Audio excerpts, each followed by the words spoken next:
right, good morning. Good morning. It's a little past 8:30, so we're gonna go ahead and start getting in here and catching our breath. Make sure you guys have signed in. The sign-in table is in the back. There's also a little poster back there if anybody's interested later on today in signing up for Precinct 4 events and learning about things that we have here at Club and at other Precinct 4 parks. There's a QR code back there and a website where you can go and subscribe to our newsletter. So, hey, oxen free. Just so you guys are aware, the restrooms are not inside the building. They're actually, if you walk out the front door and take a right, they're just like behind these closet doors, essentially. We good?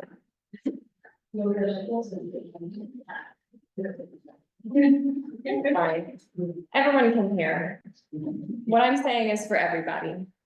All right, can everybody online hear me okay? I'm gonna open up the chat just to make sure I can see. Due to lightning strike related technology issues. Oh, okay, hey Jane and Chris, good deal. And I'm gonna keep, one of you guys is on here, right? So I don't have to let people in? Yeah, we're letting Jenny. Right. Okay, good deal. No, I'm okay. I'm a millennial, so I can at least get by a little bit. All right. Good morning. My name is Adrian, and I am a Harvard member, class of 2016. And I'm also on the board. I am the secretary of Heartwood, and I am the junior master naturalist coordinator and chief chair, committee organizer, etc. So I did this class actually with my junior master naturalist back in the fall, but it will look a little bit different for you guys because you are a little more sophisticated, a little bit. They're very high achievers, and I really appreciate that. But we are going to talk a little bit about mammals today. I'm also going to cover some tracks, scat, and like tracking techniques. So we're going to go over all that. I'm going to go ahead and share my screen.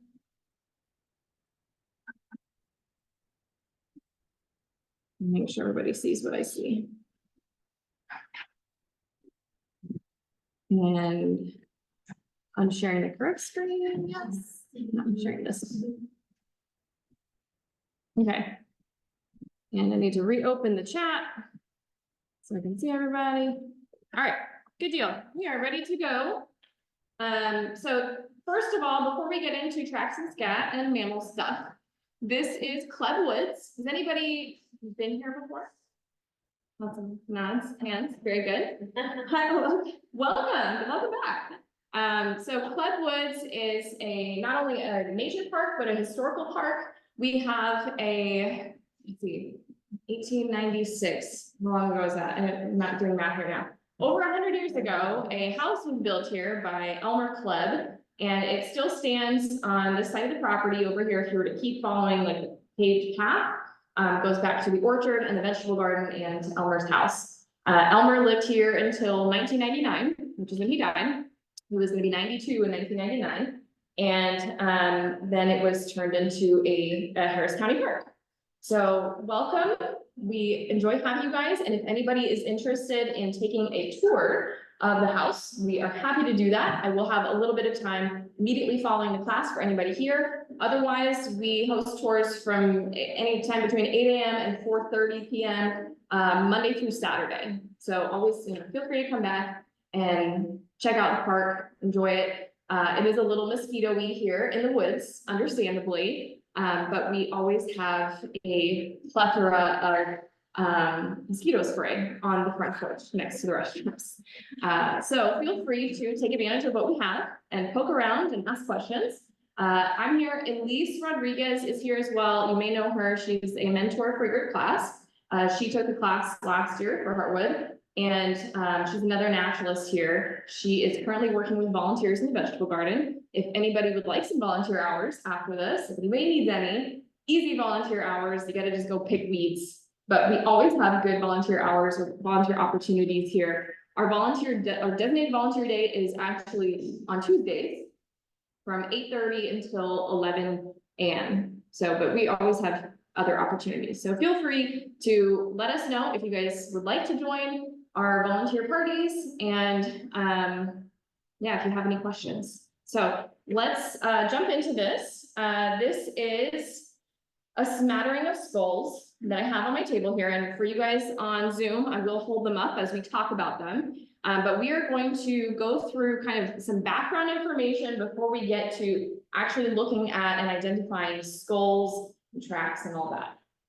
So to start with, let's talk about, is this widget? It is, whatever I'm seeing. There we go. Adaptations. So can anybody give me just a general definition of what is an adaptation? Okay, change could be change over time. It's not always necessarily, I wouldn't say like a change, like adapting would be kind of changing, right? But then once you kind of change and you adapt, then you have an adaptation. So I would say it's kind of a noun, something that helps an organism survive, right? Every living thing has adaptations. It can be a physical adaptation, something that you can see on an animal's or plant's kind of physical structure, or it could be some sort of behavior. That behavior, of course, would be things you'd have to see that organism doing in order to understand that. That being said, we can take a look at some physical adaptations to take guesses as to behaviors and to better understand behaviors. So here's an example of a gray fox. On this gray fox, what are some physical adaptations that you're seeing? Long tail. Long tail. What would you say? Huge tail. Yeah, big bushy tail. What else? Big ears. Ears. Camouflage, so the color of the fur itself, very good. Eyes, feet, maybe, you know, it's got 4 legs. Okay, what are some behaviors that you might understand about this animal because of its physical adaptations? We'll talk about it. I see some kind of, I don't know about that. Not confident, that's okay. We're going to talk about ways to kind of understand behaviors or supposed behaviors based on some of the things we can physically see. Before we get there, we're going to talk about taxonomy. What are some ways that you guys, did anybody learn taxonomy, like kingdom, phylum, class, order? What I mean is, like, there's a mnemonic thing. So like I learned King Philip came over for good spaghetti. And if you add domain above kingdom, it's your King Philip came over for good spaghetti, but anyway. So we're in domain eukaryotes, but whatever. Kingdom, okay, I'm gonna go through actually here and give you an example of an animal and how this works, how we kind of narrow it down to something specific, but how things are related otherwise. So I'm gonna see how far I can get into this before you guys can guess what kind of animal I'm looking at, because we are going to be in kingdom Animalia. Okay, so it is going to be an animal. Animalia includes invertebrates like insects, fish, reptiles, amphibians, mammals, and birds. I'm missing anything. Anything, so it's vertebrates and invertebrates. Phylum is where we kind of separate that. So we're going to go with phylum Chordata, which means animals with bones, animals that are vertebrates. So this excludes our like arthropods, you know, crustaceans, insects, arachnids, centipedes, millipedes, that stuff. Okay, phylum Chordata. Class, we're going to go with Mammalia, since we're talking about mammals today. Mammalia includes, what is the largest group of mammals in the world? The most numerous? So that's a good question. So the largest order of mammals is rodents. There are more species of rodents than any other kind of mammal. The second largest order of mammals is Chiroptera. What does Chiroptera mean? Bats, hand, wing, right? So Chiroptera. It also includes our carnivora or carnivora. So dogs, cats, bears, that kind of stuff. As well as some of the kind of weird aquatic ones. toothless mammals like anteaters, monotremes. Anybody know what a monotreme is? What'd you say? Oh, the ones that lay eggs. What are our two kind of groups of monotremes? We have, what kind of animal is a mammal that lays eggs? Platypus and echidna. Yeah, I asked this to Elise yesterday. She's like, it's something that looks like enchilada. Echidna. Platypus and echidna are monotremes. And then we have marsupials. Can anybody name a marsupial? Kangaroo. Kangaroo. Can anybody name a marsupial in North America? Opossum. Thank you for saying opossum. We'll talk about that later. And then our ungulates, so hooved animals. But there are a few more that I'm missing here. Those are kind of the ones that put up here. Okay, so we have kingdom Animalia, phylum Chordata, class Mammalia. We're going to order carnivora, however you want to pronounce it. I like carnivora, it sounds better in my brain. Carnivora includes mustidae, things like badgers, otters, not skunks. The fitus would be skunks. Anyway, cats, dogs. We'll talk about that later. Why does my dog eat plants, but it's in order carnivora? Bears, so Ursidae, and then we have things like raccoons, red pandas, those are kind of together. Hyenas are kind of in their own little thing. Any guesses yet where I'm going here? We're still not totally sure because these are big groups, right? Okay. Family, Ursidae. That narrows it down quite a bit more, right? Okay, so we have panda bears, we have black bears, we have sun bears, we have brown bears, we have polar bears, we got all kinds of stuff. Bears. Genus, Ursus. More specific, so not panda bears. This would include polar bears, black bears, and brown bears. Any guesses on bonus? You're going black, being back here. Hey, how about that? We are in Texas, so what kind of bear do we have here in Texas? Be the American black bear. Ursus arctos. So we have genus and species, Ursus arctos. I have a fun fact for you guys about Ursus arctos. Ursus means bear. Arctos also means bear. So I love that for black bears, they are bears, the ultimate bear. And you may recognize those words as words that we use to describe. So what is Ursa Major? Constellation, and it is not just the Big Dipper, it is a bear. Ursa Minor is a small bear. It's the Big Dipper miniaturized, right? So Little Dipper, but it is a small bear. Arctos refers to, we usually use Arctic, meaning up north. The Antarctic is anti-Arctic, right? The opposite. In the Arctic, you can see Ursa Major and Ursa Minor. And in the Antarctic, you can't. You can only see them on the northern hemisphere. So in the Arctic, you can see the bears. In the Antarctic, you can't see the bears. Does that make sense? So bear, anti-bear. Also, think about it this way. Where do we have polar bears?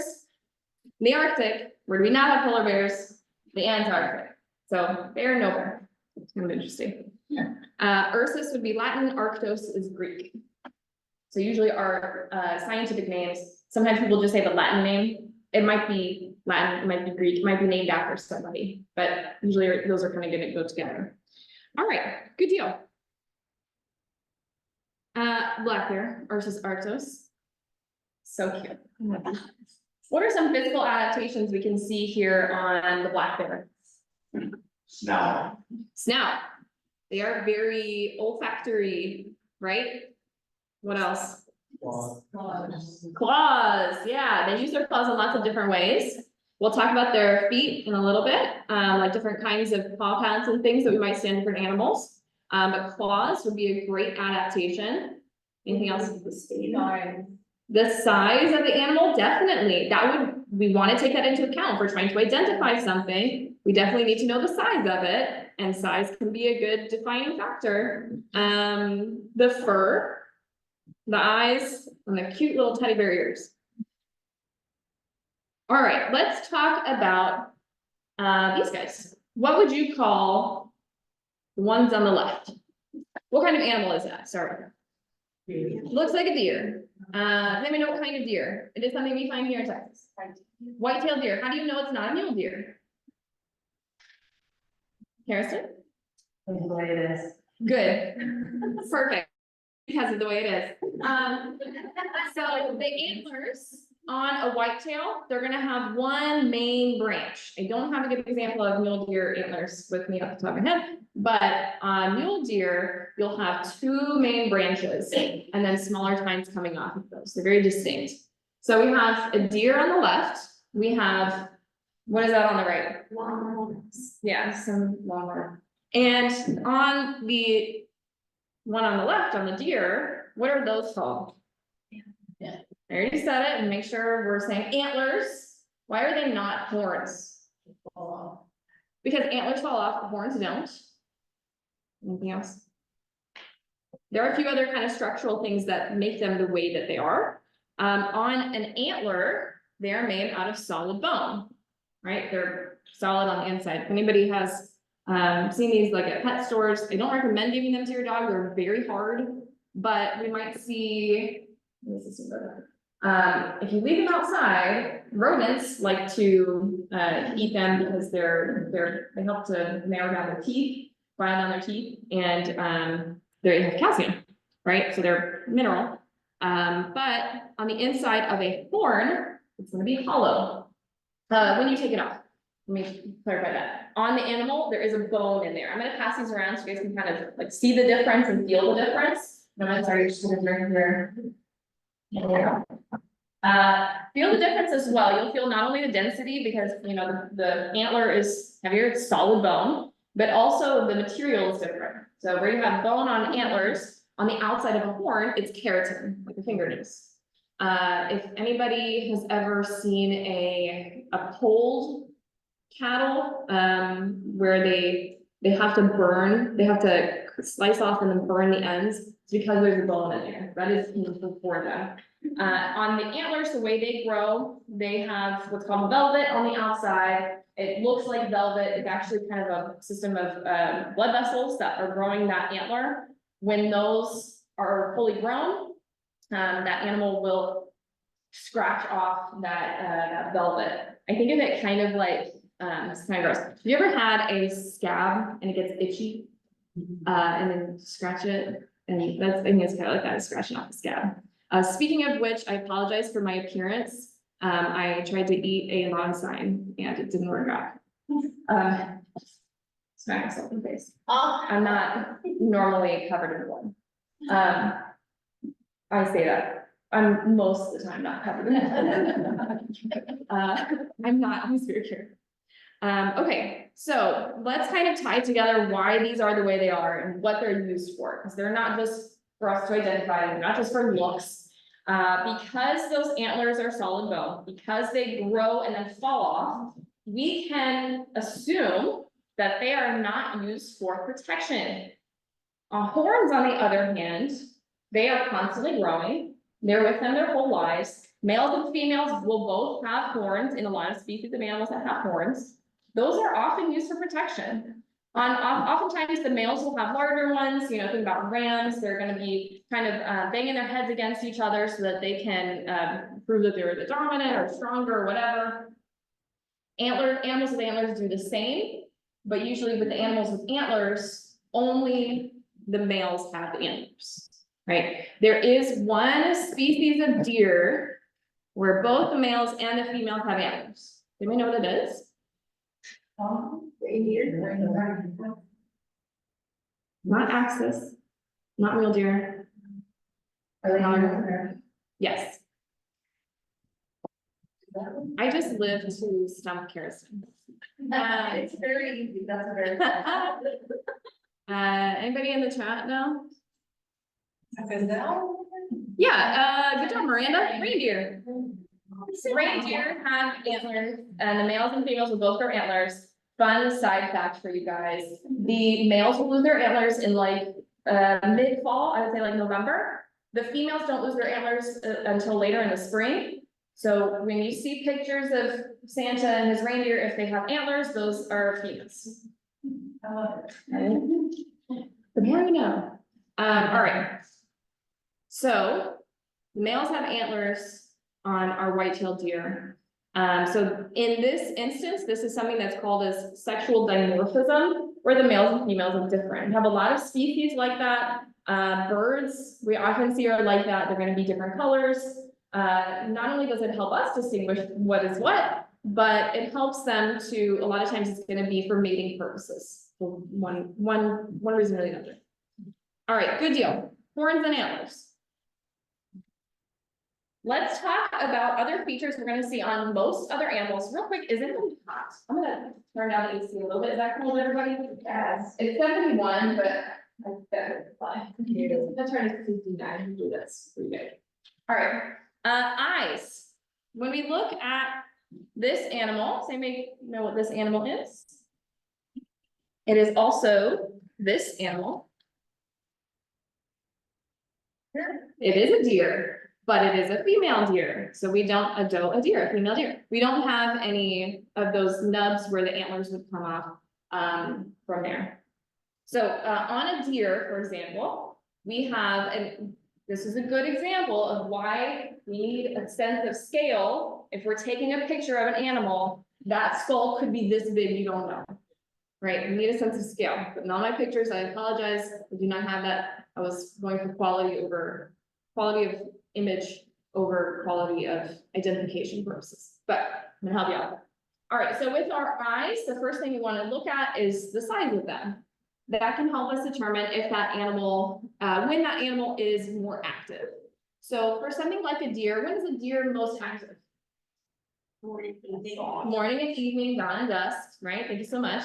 What do you call that? So we have animals that are active at night are nocturnal, animals that are active during the day are diurnal, animals that are active at dawn and dusk are. Thank you.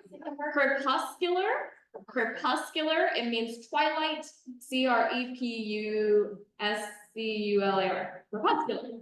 I learned that it means twilight when I was at a book fair at a children's school, and they had twilight for sale in Spanish, and it's a Latin word, so they have the same kind of root, and in Spanish, twilight is a crepuscular.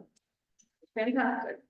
Does that program also indicate the scale is large?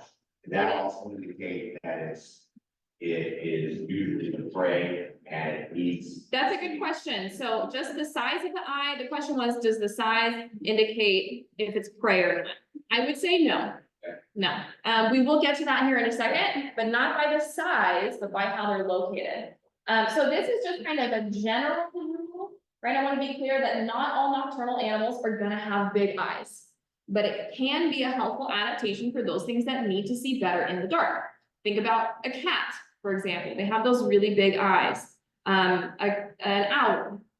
Those larger eyes allow for more surface area so they can scoop more light into those eye sockets, essentially.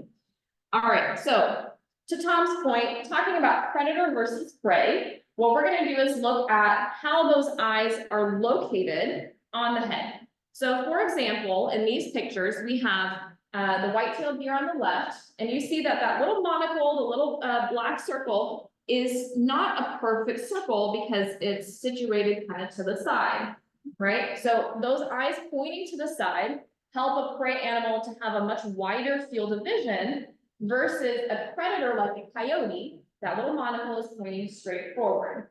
Our eyes, we have predator type eyes. Our eyes are pointing straight forward to help us see distance a little bit better, right? That's more of an advantage for something that needs to chase after their prey and hunt. The way that I remember this is a rhyme that I teach kids is eyes to the side need to hide, eyes to the front need to hunt. Again, this is going to be very general. We're not talking about aquatic animals here because their habitat is very different. They're going to need to look up and down equally as well as side to side. But and mammals, right? I'm not talking about reptiles, not talking about fish here. Mammals, and I would say birds are going to be a little similar. Eyes to the side need to hide, eyes to the front is going to be a predator, they need to hunt. Okay, this is called, by the way, for eyes toward the side, this is called monocular vision. Mono means one, so basically we're saying they're processing single images separately, and then it comes together in their brain and it creates that one big image. Binocular vision, where we have both of our eyes kind of together, this allows us to see a narrow field of vision, but we have a much more overlapped vision where we have a much better depth perception. Okay, questions so far? Everything. All right. That's okay. It's recorded, right? All right. Let's talk next about their sense of smell. What do you think I would look at to figure out how well an animal smells on a skull? The base. The length of the nose, right? So the nasal passage, the length of the nose. In general, we can assume that a longer nose is going to have more receptors. So they're going to have a better sense of smell. We see this on dogs, right? Our dogs that are used for hunting dogs are going to have a much better sense of smell than, say, like our pugs, for example. On a coyote, so for kind of general reference here, this has a little bit of a ability to be measured from the end of the eye to the end of the nose. If you measure that versus the end of the eye to the back of the skull, on the coyote and on animals where the nose is long, I'm going to say that proportion is about 50-50, 1-to-1. So that is a long nose. Think about it this way: if our nose was 1-to-1, our nose would be about here. On cats are a good example of something with a very short nose, naturally, not because we bred them to be. So they have a much shorter nose. So from the end of the eye to the end of the nose, if you were to kind of measure that and go beep, beep, beep, beep, there are about 4 noses can fit on the rest of the skull. About a quarter of the skull length is the nose length. That makes sense. So very small. Somewhere in between, if it's about like 1/3 of the length of the skull, I would say that's kind of a medium. There are some animals that have that. That's cool. Ours is on the smaller side. Okay, just for reference. So from the end of the eye to the end of the nose, and you just 1, 2, 1, 2, 3, 4. All right, so just go back. I'll do it on like our deer, for example, end of the eye to the end of the nose, half the length of the skull, very long nose. Why would a deer need a long nose? We know predators need long noses to sniff out their prey. Why would a prey animal need a long nose? No predators. And Maybe pick out the right food. maybe a mate, that's a good one. Their food, right? They don't have expiration dates on grass, so they have to smell that. If you've ever seen, I see it on horses all the time, they do this, they smell something and they go, and they flip their lip up. This is called the Flehmen response. F-L-E-H-M-A-N. Named after somebody like Flehmen, I don't know what else it would mean. A Flehmen response, they have a kind of a receptor above the roof of their mouth, where when they do that, it's kind of storing that scent in that gland. And then later when they smell it again, they can remember that smell and what it means. All right. So let's take a look at dogs just for examples here. We have kind of our more natural shaped skulls. Again, we have bred dogs to be very weird, like Chihuahuas and English bulldogs, for example, very alien-like. So those animals unnaturally have a very good sense of smell in comparison with our more wild-like dogs. Cats are very interesting. We did not domesticate cats as long ago as we domesticated dogs. So we have not bred them to be super different yet from their natural state. So they still retain a lot of their wild characteristics, both physical and behavioral. Which of these skulls on the screen is a domestic cat? So starting from the top left, we have 1, 2, 3, on the bottom, 4, and 5. Which one of those is a domestic cat? Anybody in the chat? I know there are a lot of you guys online. Y'all have to participate also. We got some 5s. 1. Okay. Interesting. 1 is a bobcat. 2 is a mountain lion. 3 is a Bengal tiger. 4 is a lion. 5 is a domestic cat.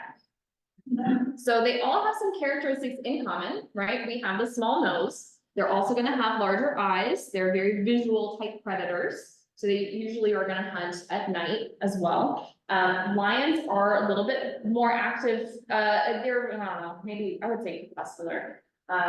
Maybe tigers as well. So their eyes are not gonna be as proportionally large, like unusually large. If you've ever seen like Puss in Boots, he gets those big eyes in proportion with his face. You know what I'm talking about? No. I've never seen the movie, but I've seen the picture. So all right, good deal. Cats, dogs. Let's talk about in our order carnivora. We will also see on a lot of these animals something called auditory bullae. These are structures that are related to their hearing, auditory sound, right? Bullae, kind of just bulbous structure. Some of their inner ear organs are in these auditory bullae. And so it would make sense that the larger these are, the bigger those organs will be. And in general, the better these animals will be able to hear, right? And I'm not just talking about how, like, from the side, you can see that on the coyote, for example, they stick down quite a bit. They're not super flat against the skull, but they're also, if you can see on the top left there, they're fairly round, okay? On the skunk, little tiny. Why does the skunk not need the best hearing? What other adaptations do they have? They have other defenses, right, to protect themselves. So they don't rely on their sense of hearing to determine if something is sneaking up on them. They just have their warning stripes, and they know that in general things will stay away from them naturally. Because their auditory bullae kind of are in relation to their hearing, another kind of physical characteristic that we can tie in with that is their ears, right? If you see a live animal, you see a rabbit hopping around here, you probably look at those giant ears and say, I bet that rabbit can hear me from way over here. And you'd be right? Because those larger ears can capture more sound. What do we do when we're trying to hear something better? We stick our hand behind our ear. You're physically making your ear bigger when you do this. Here, do this with me. I'm gonna keep talking at this tone of voice, this level. Stick your hand behind your ear. You'll notice that I'm a little bit louder, even though I'm not physically talking any louder. You're just directing more of that sound into your ear. Cool, right? So physically making the ears bigger helps them to hear better. So we can often tie those two together. Usually the larger the auditory bullae are, the bigger the ears will be. So if you see an animal in the wild, you can kind of make assumptions about their auditory bullae, and vice versa. So if I'm trying to identify a skull, for example, and look at the auditory bullae, that can help me jump to that conclusion. Okay, teeth. What kind of teeth are these? So we're talking about kind of in the back of our mouth. What are those called? Molars, right? So we're gonna start here. We're gonna talk about the 3 main different types of teeth. Not just, I'm not gonna discuss like premolars necessarily, don't have to worry about that. But molars in general are gonna be the back of our mouths, and they're different shapes depending on what they eat. What do deer eat, for example? Meat or plants? Plants. So is that your question? Just making sure you guys are here. So animals that eat plants are usually gonna have teeth that are more flat. And we hear when people say flat, that's not actually my favorite description because we think of something that's like flat, like a tabletop. Take your tongue and feel your molars in your mouth. You can feel there's kind of a little dip in the middle. That's the kind of flat part that I'm talking about. And the way that we chew, watch people chew, not creepily, but like do your best. We chew from side to side. We're grinding those plants down because plants are difficult to digest. So we have to mechanically digest them first before we get to the chemical digestion. And typically with animals that eat plants, we're gonna have a bit longer digestive system than animals that only eat meat. So we're gonna have a bit shorter digestive system. We'll talk about that next. But in general, when we see that kind of dip in the middle, we know that's an animal that eats plants. Now, in some animals, some of the premolars will be sharp. So it's gonna be towards the front, the right-hand side of this picture is the front of this animal's mouth. On some animals in the order carnivora, I'm thinking of specifically, they may have a dog at home. Okay, so if your dog yawns, you can see some of their molars look pretty sharp. But way in the back, there are like two, usually in the back, that are gonna be that kind of dip shape molar. Is that why, our dog loves apples? It Yes. has to really get way in the back. Yeah, it's. To chew. very cute. Because it's using that. Dogs are in the order carnivora. Does not necessarily mean that they're complete carnivores. They're what we call obligate carnivores, which means if meat is available, they'll choose that. If no meat is available, they'll eat plants and they can digest it totally fine. Cats, on the other hand, are complete carnivores.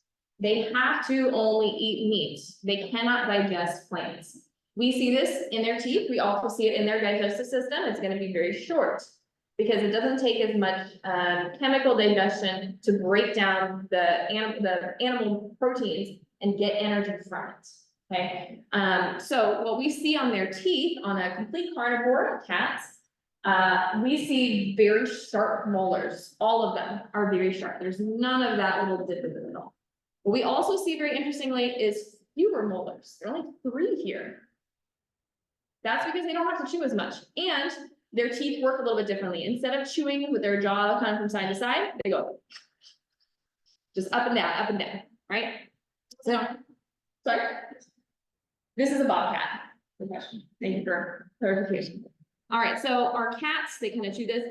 A note on this, so their digestive system is short, but have you ever picked up a cat and they get really long? Like, it's not like their body cavity is short, their digestive system is short. So all that extra space in there leaves more room for larger lungs and a larger heart. If you're an animal that depends on having to catch something in order to get energy, you're gonna need to be able to sprint really, really well, right? So that kind of allows them to be able to survive that way. All right, incisors. Moving to the front of the mouth, we're gonna come back to canines in a minute. The front of the mouth, we have our incisors. Now, not all mammals have incisors. In fact, there are some mammals that don't have teeth at all. Can anybody name an animal that does not have any teeth? I named one earlier. Anteater. What other mammals don't have teeth? There's some of them are weird. Yeah, platypus don't have teeth. Some whales don't have teeth. Typically, the kind of armadillo group doesn't have teeth. 9-banded armadillos do have teeth, but they don't have incisors. On a lot of ruminant animals, so animals with multi-chambered stomachs like cattle, goats, giraffes, deer, they don't have any incisors on the top. They do have incisors on the bottom. I don't have a bottom deer jaw. They do have incisors on the bottom.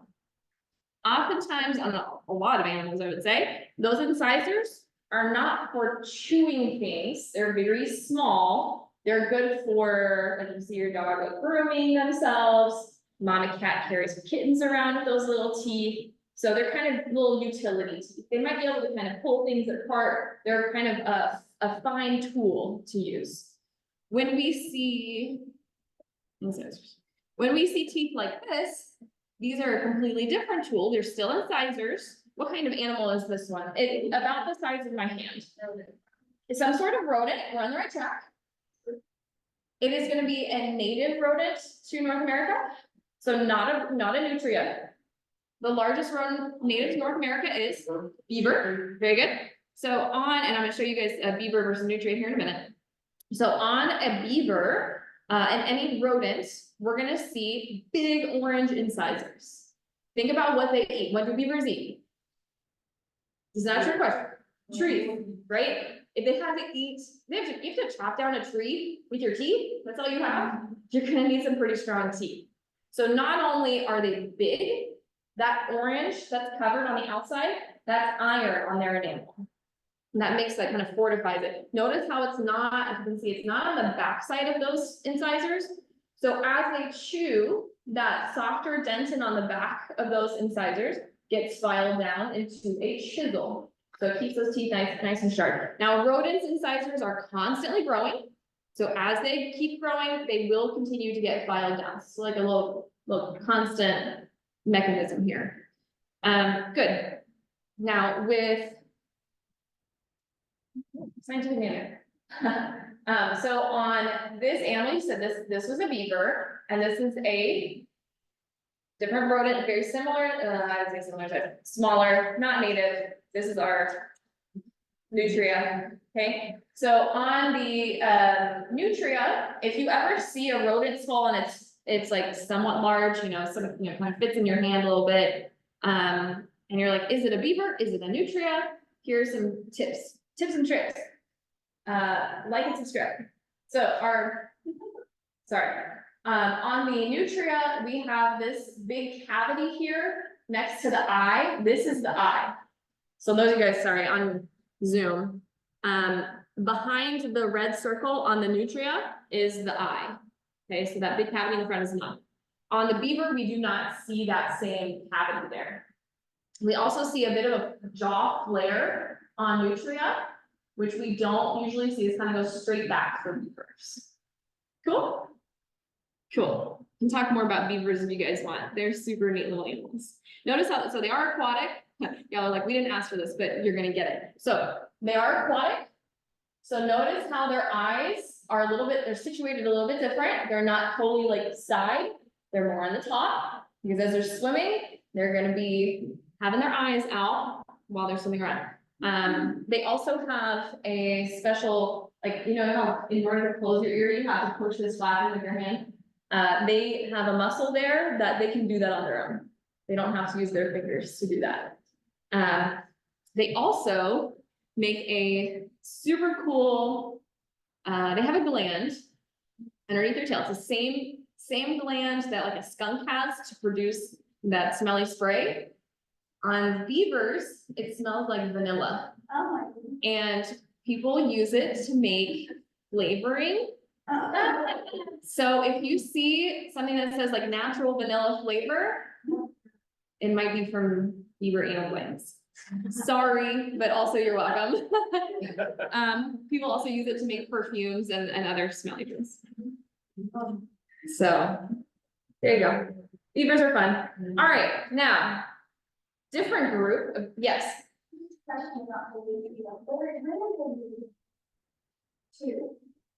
Europe, I want to say. So nutria were brought here by the Europeans in order to raise them for the fur trade in like Louisiana area on the coast. When they get loose, they kind of create havoc. So that's a good question. I want to talk about this real quick. The reason why nutria are considered invasive is because of their method of collecting food. Beavers tend to chop down old trees. This creates an open prairie. They then make dams strategically, and it slows the flow of the water and creates ponds and lakes. This creates different habitat for like fish to have their eggs, for other animals to be able to eat, and for plants to grow. Nutria tend to eat new, fresh plants. So they are diminishing the ability for that ecosystem to change and grow, if that makes sense. They do not make dams the same way, the same strategic way. They're a little bit more messy about their homes. And so what happens is they'll trod down a path like next to the water, and it becomes, it flows faster. They change it a little bit differently. So fish aren't able to have their eggs there. Other animals don't benefit from the way that they harvest their trees. It's a little bit different. Now that's to say, it's not to say that beavers are always going to be a good thing. A lot of people don't like beavers when they get too plentiful and they slow the flow of the river in a place where you live. You're going to be underwater at some point. So in some places they can be a little bit of a nuisance. I think it is funny, they have tested why beavers do what they do. Why do beavers make dams? And they put up little speakers with like sound of the flow of water, and beavers will go and cover it up. Like almost like they don't like the sound of the flow of water. All right. Different group of animals. We see a skull like this. We see an animal that has big incisors. Notice that these are not going to be iron covered on the front. These are lagomorphs, which is a fun word. Lagomorphs would be rabbits and hares. Another kind of cool thing we see on the right-hand picture, in the circle there, you see the incisors. I don't know how you can see it, but on behind the front set of incisors, there's actually another set of teeth growing there. And it's not like shark teeth, it's not like those back teeth are gonna replace the front teeth, that's just how they grow. I think of it kind of like, if you ever use herb scissors, you know how they have like multiple blades next to each other? Kind of like that, I assume. Eating all those little forbs and herbaceous plants. All right, cotton tail. All right, let's talk about canines. These are gonna be typically 4 of them on our predators, two on top, 2 on bottom. No, that makes sense. Do what? What are the incisors? Behind the incisors, so these are the incisors, these are the canines, right? Now, maybe curious about, this is a dog, right? This is a type of dog, it is a canine. Canines all have canines. You don't have to be a canine to have canines. Are you with me? No. Okay. Canine, the teeth are named after canine the dog because all canines have canines. Okay, but we see this on predators, right? And those teeth, those hook-shaped teeth are great for grabbing onto prey. It's kind of their hook mechanism. But again, they don't chew with those, they chew with their molars. We do have, there are exceptions to every rule. There are a number of animals that have canine teeth that are not predators. So just because you see canine teeth, it doesn't mean that it's a predator. So you may think of an example of an animal that has canine teeth that's not a predator. See, deer have teeth on the bottom. No, incisors. Deer have incisors on the bottom. There are some deer though that do have canine teeth, like the musk deer. Is that what they're called? They have those like big, like they look like vampire deer, big kind of things. But they're herbivores. But they have those big canine teeth, a lot of times because the males are fighting the females, or fighting for the females. So it's kind of a dimorphic characteristic. Anybody else think of another example? Horns. Yes, so hogs are going to be omnivores, they are predators to a certain extent. But there's one that looks like a hog. It's gonna be a native Texas animal, it's not a pork, it's not porcine, it is peccary, color peccary, javelina, very good. Actually have the next picture is a javelina. But notice on this picture of a javelina, where are the eyes facing? To the side, right? So we see that it is a prey animal in that it is, it has that monocular vision, okay? Other animals that I can think of that are prey animals that have canine teeth, horses. But in the wild, they're gonna grow larger than in domestic animals. And they're also, most of the time, like 95% of the time, only on the males. It's very unusual to see them on the females, but that would be another sexually dimorphic characteristic. That means that it's probably gonna be for mating. Elephants are another good example. Tusks, right? Those are canine, but they're obviously not used for chewing things. They're very inconvenient. They're larger on the bulls, so they're sexually dimorphic. Good deal. If anybody was wondering what a javelina looks like, they're super cute. They're not pigs. All right, good deal. Any other questions so far? All right, there are some other. So what do they test? If they have those canine teeth, but they don't use it. The elephants? Yeah. Yeah, the elephants use their canine teeth, like antlers on a deer. They fight with the other males to establish dominance. So the larger ones are gonna be heavier, they're gonna be stronger, they're made out of their teeth, so they're like bones, right? So the healthier that animal is, the healthier those tusks are. Now, unfortunately, we have made an impact on how they grow tusks because people poach elephants for their tusks. And so, over time, we've found that naturally in the wild, not naturally, human involved consequences, elephants are growing smaller tusks. All right, a few other, sorry, did I miss something? Oh, so answering something else. All right, so there are a few other interesting things that you might notice on a skull that can help you identify it. On foxes, for example, so we have several different kinds of foxes in Texas, not just red and gray. In this area, we're only gonna have really the red and gray. Get out to West Texas, you get kit foxes and swift foxes, that kind of stuff. But red and gray fox, what I look at is there may be a little bit of a size difference. Sometimes it can be tricky to tell the difference though. What I look at is something called the sagittal crest. So it's like on some animals, it's very large where it looks like a fin growing on like from, from the nose back to the back of the skull. On these animals, you can tell, they are they come kind of from the eyes and they make either a U or a V shape. So on the gray fox, for example, it's a very, I'm gonna go back here, see if you guys can see that a little bit better. On the gray fox, that sagittal crest is more of a U shape, it's a bit broader than the red fox, which is a very narrow V shape. And you guys don't have to remember this, you don't even have to write it down if you want, but just, interestingly, I remember this because of their scientific name, red fox, Vulpes vulpes, V, and gray fox, Eurocion, or whatever he said, so the U shape on their skull.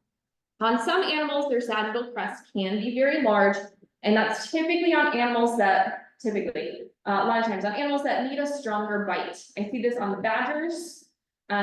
This animal also is gonna have a kind of fin-like, but as they grow older, as their skull gets bigger, it looks smaller. So this picture is from kind of a young one of these animals. We'll get to this here in a second. The reason why a lot of those stronger bite animals have a taller sagittal crest is because there are more muscles connected to it to create that stronger bite. If you feel like on a dog, you feel that little bump on their head, that's part of that sagittal crest. Okay, this animal, to give you a little bit of information here so you can understand it. This animal the skull is about the size of my hand. It is, it has canine teeth, right? So maybe it eats meat, and if we look at the eyes, we can see you see that full circle here. So they are pointing forward, so I would say it is a predator. Does that mean that it's gonna take down a coyote? Not necessarily, remember it's little tiny, but it does eat meat. It has teeth in the back though, I mean, you can't see them, but they are, they do have that kind of flat curved shape to them, so they also eat plants. This animal, all these skulls I believe from now on, will be native Texas animals. Any guesses as to what this one is? Good guess. So these are gonna be, this one is one of two very common animals. When people send me pictures of skulls, I'm like, what is this? I know what this animal is, even if you send me a quarter of their jaw. Because another special thing about this animal is they have a lot of teeth. They have 50 teeth, more than any other land mammal in North America. Does that narrow it down? It's the opossum. Opossums need these many, many teeth so that they can chew on insects. They eat a lot of insects. They are super cool. How much time do you want to spend on opossums? How much time do I have? Okay, great. So let's get started. Opossums, first of all, notice I'm saying opossum.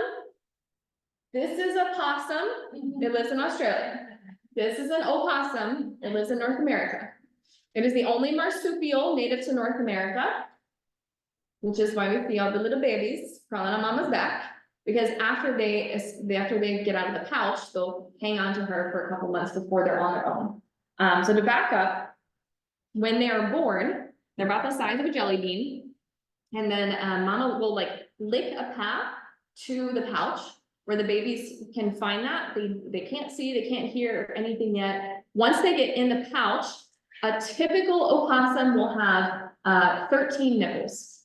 Those little babies attach to the nipples and the nipple will swell in their mouth. Then they are stuck there. So if mama has 13 babies, or if mama has 14 babies, but she only has 13 nipples, one of them ain't gonna make it because it won't have a place to attach. Once they're attached, they're there for full 2 months, 2 to 3 months, they're in that pouch. So this is why it is important if you see an opossum get hit, don't be shy. If it's safe to do so, go out there, see if she has a pouch. If she has a pouch, make sure she doesn't have babies on her. Right now is about baby season for opossums.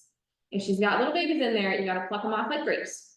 And then you take them to a wildlife rehabilitation center. So, Friends of Texas Wildlife is in Magnolia. And, they're open 10 AM to 2 PM. They're very kind of, narrow hours, but they will give you some information on how to take care of them if you need to keep them overnight, so you can get them there the next day. Do not try to feed them. They do not have a suckling reflex. So if you give them a bowl of water or give them some milk or something, they can't do anything with it. They do not lick until they are 2 to 3 months old. They do not suck on anything. They have to be tube fed. The most important thing for wildlife, if they are in danger and you need to get them to a wildlife rehab center, is warmth and darkness. So typically we say put it in a shoebox with a towel or blanket and put it away somewhere quiet. If it's something like a baby bird that needs, well, let's see this. If it has feathers, let it go. This was a mistake. You kidnapped a baby bird. If it does not have feathers, keep it warm. If you can find the nest, put it in a little bucket and hang it in the tree where the nest is. You can't reach the nest. Can't put it back in there. It is a myth that, sorry, we're going off track with birds, but it is a myth that if you touch the baby bird and you put it back in the nest, mama will reject it because she smells it. Birds don't have a great sense of smell. They have no idea. So just don't wear like perfume or like, yeah, bug spray or like, beaver anal wings and it'll be fine. With mammals, with anything that has had trauma, they may have some internal injuries that you don't know about. So any food or liquids you give them can actually cause more damage. So unless you have been directed to do so by a wildlife rehabilitator, do not give them anything. Typically what we say is give them Pedialyte, if it's something that like, oh, this little baby's just crawling over here, we're not sure what happened, it doesn't have any blood or anything. We might say, it may just be dehydrated, like in the middle of summer, give it some Pedialyte. So that being said, follow directions of the wildlife rehabilitator. By the way, that's how I get a lot of my volunteer hours. If anybody's interested in wildlife rehabilitation, I'll be, free to answer questions about that after this. Okay, opossum. The word opossum comes from an Algonquian word. So Native Americans call this an opossum or opossum. And then when colonizers came over and they heard that word, they called it opossum. And then when eventually we went to Australia and saw the same kind of looking animal, we we're like, oh, that kind of looks like the opossum, but that word actually evolved into possum. So again, opossum. That being said, I have to be correct because I'm teaching you guys about it. If you say possum, I know what you're talking about, but it does bother my brain. Okay, this guy. This animal is another common animal. Typically when people send me a picture of this, I'm like, I know what it is. If it's found in your backyard, it's about the size of my hand. It's another kind of medium-sized animal, not super big, also not super small. It has kind of medium-sized eyes. Again, they're pointing forward, something that hunts for its food, but also has molars with a little dip in the middle and the back for eating plants. So very omnivorous. Not a skunk, good guess. So skunks, very tiny skunks. A raccoon, yes, raccoon. I see this guy. I would probably say like 80% of the pictures that get sent to me, what is this? Raccoon. The other like 20% is opossums. Every once in a while it's like a dog, but all right. Good deal. Okay, tips on cleaning skulls. If you find a skull, if you have access to domestic beetles, great, put them in there. If you don't, you can dig a hole and put it in an ant pile. They will clean it for you. From there though, unfortunately, you get things that are kind of like this, maybe a little bit like this. They're gonna be kind of this yellowish color. What you can do from here is bleach it with hydrogen peroxide, and to actually like further clean it, you can boil it, put it in a little, this picture is funny, a little bath. So you can boil it, depending on the size of the skull, you may boil it for 2 to 3 hours, maybe longer, maybe shorter. What you're trying to do is get any of the rest of that muscle tissue off. any other kind of bacteria or things that might be on there. And then, let it cool and then put it in a bath of hydrogen peroxide to whiten that skull, to make it nice and pretty. So it looks more like this. And then, dry it off and it should be good to go. Why do you get 5% to 10%? The store, sorry, that was a very, the hydrogen peroxide store. Yeah, you can special order it, you know, go on Amazon, I'm sure they have it. I don't have any in my That's a whole stock stuff right right now. now. That goes into, Oh, yeah? yeah, that and like, except it's got blood in it. Yum, Yeah. great, all right. Photographing skulls. If you're going to send me a picture of a skull, I have some requests. One, get multiple angles. Two, make sure you get angles of the teeth, as if there are teeth present. Sometimes there are not, and that is okay. Send it to me anyway. I like to see the bottom part of the skull. Some of them, like the teeth fall out like here, but even if it has like one tooth, that can be the deciding factor. Tell me, also I didn't put it on here, tell me where you found it. It doesn't have to be an exact GPS location, but generally, you gotta tell me where you found it. And then please send a sense of scale. So apparently I have taught my father nothing. And he was on a trip, he's retired now, so his job is scheduling trips across the country with his little Airstream. And he was somewhere, I didn't know where at the time, hiking and found a skull and sent me a picture of it. It was on a table by itself with no sense of scale. I didn't know where it was from, and he was like, "What is this?" Well, send me more pictures. It was just one picture that he sent too. I was like, mind blowing. Father, you're better than this. Sends me more pictures. I'm like, put your hand in it, you know, show me the teeth, all that. And I was honestly like, raccoon, maybe an otter, you know, it's hard to tell. And so then he sends me, I'm like, hey, put your hand in it so I can see how big it is. Oh, not a raccoon. Okay, know what this is? He was in Massachusetts. That helps. Okay. So, good question. So let's kind of walk through this. All right, so it is an animal that eats meat. It has eyes pointing forward, right? But they are not super big like a cat. Bobcat skulls are like the size of my hand. They're not that big. They're not as big as people think they are. This animal it doesn't eat, but it is an omnivore. All of these molars are pretty flat. This animal's diet is like 85% plant matter. It is a black bear. Yeah. Okay. Do you thought about that? Do what? I thought about that. Yeah, so he was on a friend's land. I would not recommend taking skulls if you don't have permission to. This was on private land. So, good deal. All right, a few other kind of quiz items here. I have this skull is another one. It is one that we have talked about, but it is in person rather than being on a screen. This is what I was talking about. It's kind of, it fits in my hand, so it's kind of medium. It is missing the front of its nose, but, you know, so maybe we can't tell how well it smells. That's fine. But I can see it doesn't have teeth, also not very helpful.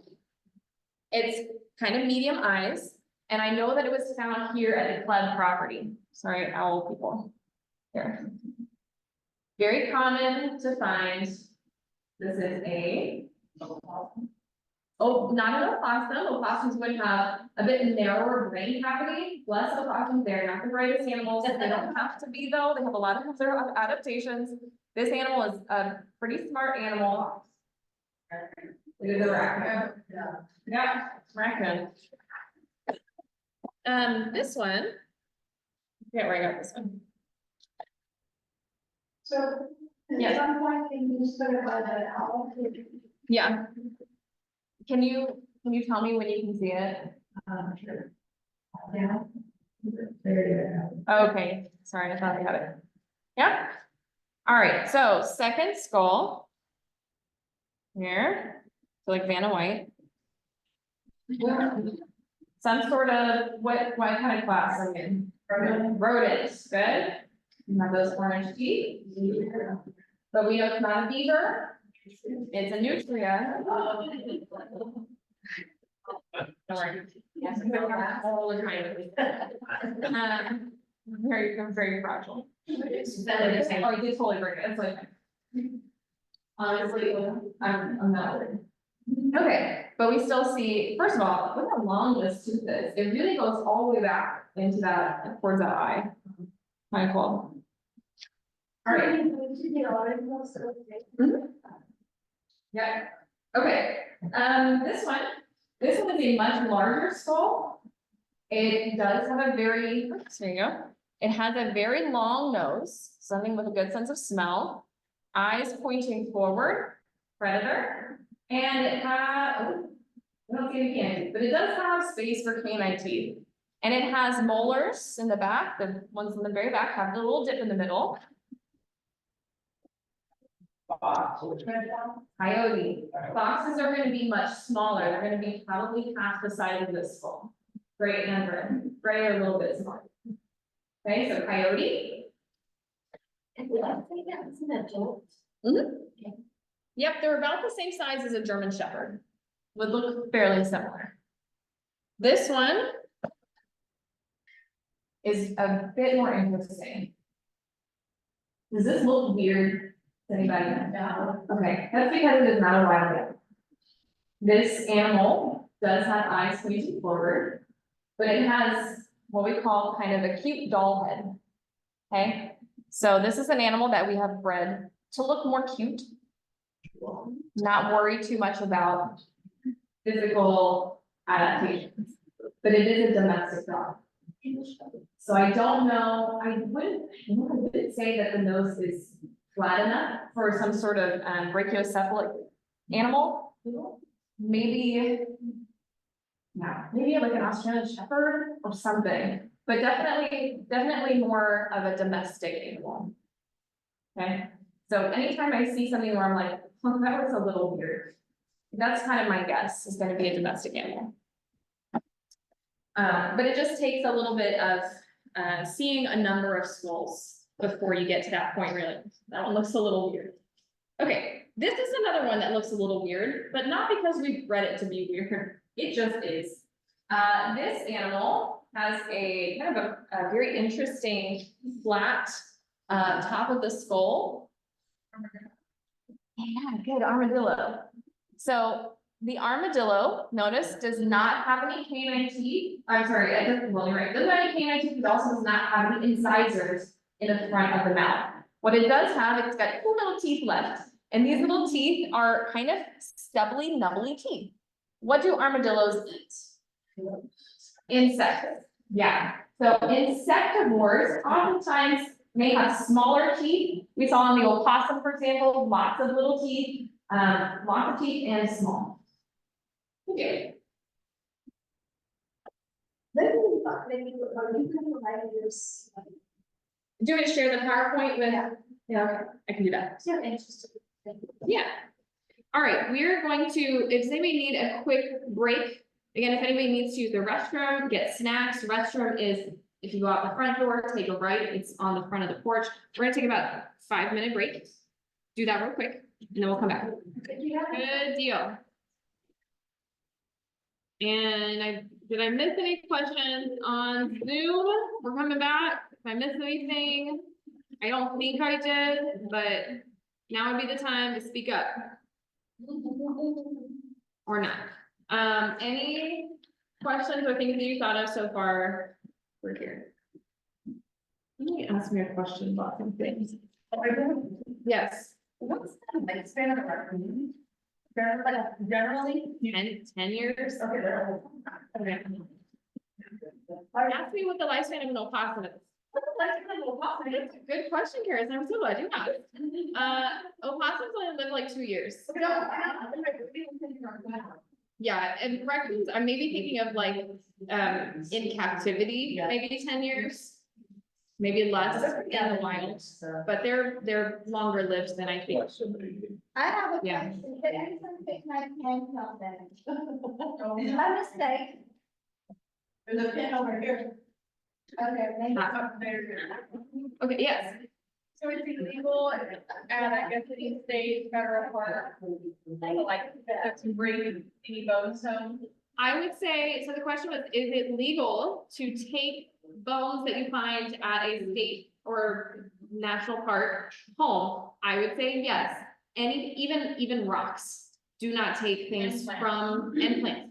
Do not take things without explicit permission. I would even say, if you get permission verbally, have them write it down. There are some things, you know, you need a permit to have some of these things. Birds, super federally protected, so do not take bird stuff, eggs, nests, feathers, bones, any of that stuff. You cannot prove that you did not pluck the feather out of the bird, so just avoid taking it unless you have a federal permit, which I don't have. It is very hard to get, not worth it. You have to get state and federals for birds. Yes. What do you do with that, that you just find, right? You want to be in those? Yep. Be ready? Put them in the compost. Leave them there. Take pictures. Stop. Just a nest. Bird nest. If you find a bird nest, say that's cool and go somewhere else. Take a picture.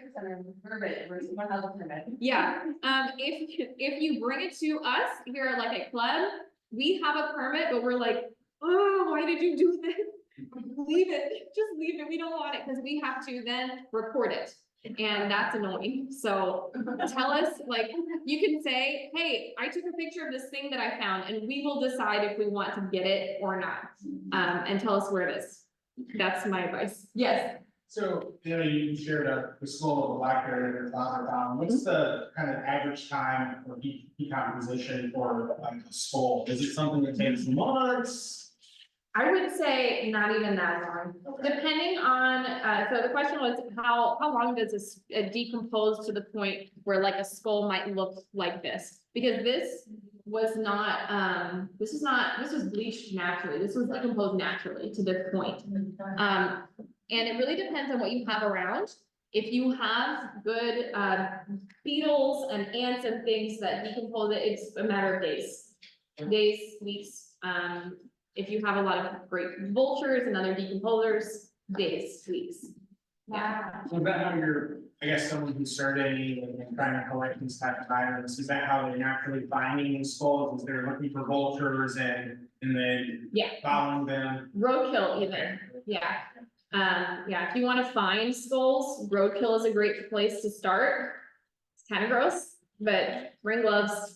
Yeah, get after it. It will be smelly. It's so bad, but you know, if you're really into it, go for it. Yes? And that's legal. No. But like if it was under your driveway. Yeah, if it's on private property, and a police officer shows up, they will ask you, like, what are you doing? You can't do this. But that's more, it's gonna be more for like safety reasons, like health and safety. Please, yeah, if you find it on your property, it's probably fine. Like I'm not gonna send a SWAT team to your house. I'm not gonna report you. I don't think anybody else is offended by it. It's just something to keep in mind. All right, good questions. Anything else before we move on? Something else. If you have them in your attic or you hear them in the roof, what do you do? Raccoons? Raccoons are awesome.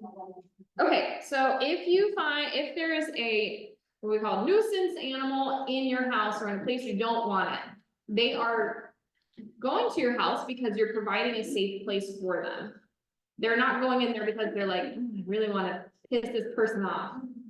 They are going there because it's quiet and it's dark. Make it not quiet and not dark, and they will leave.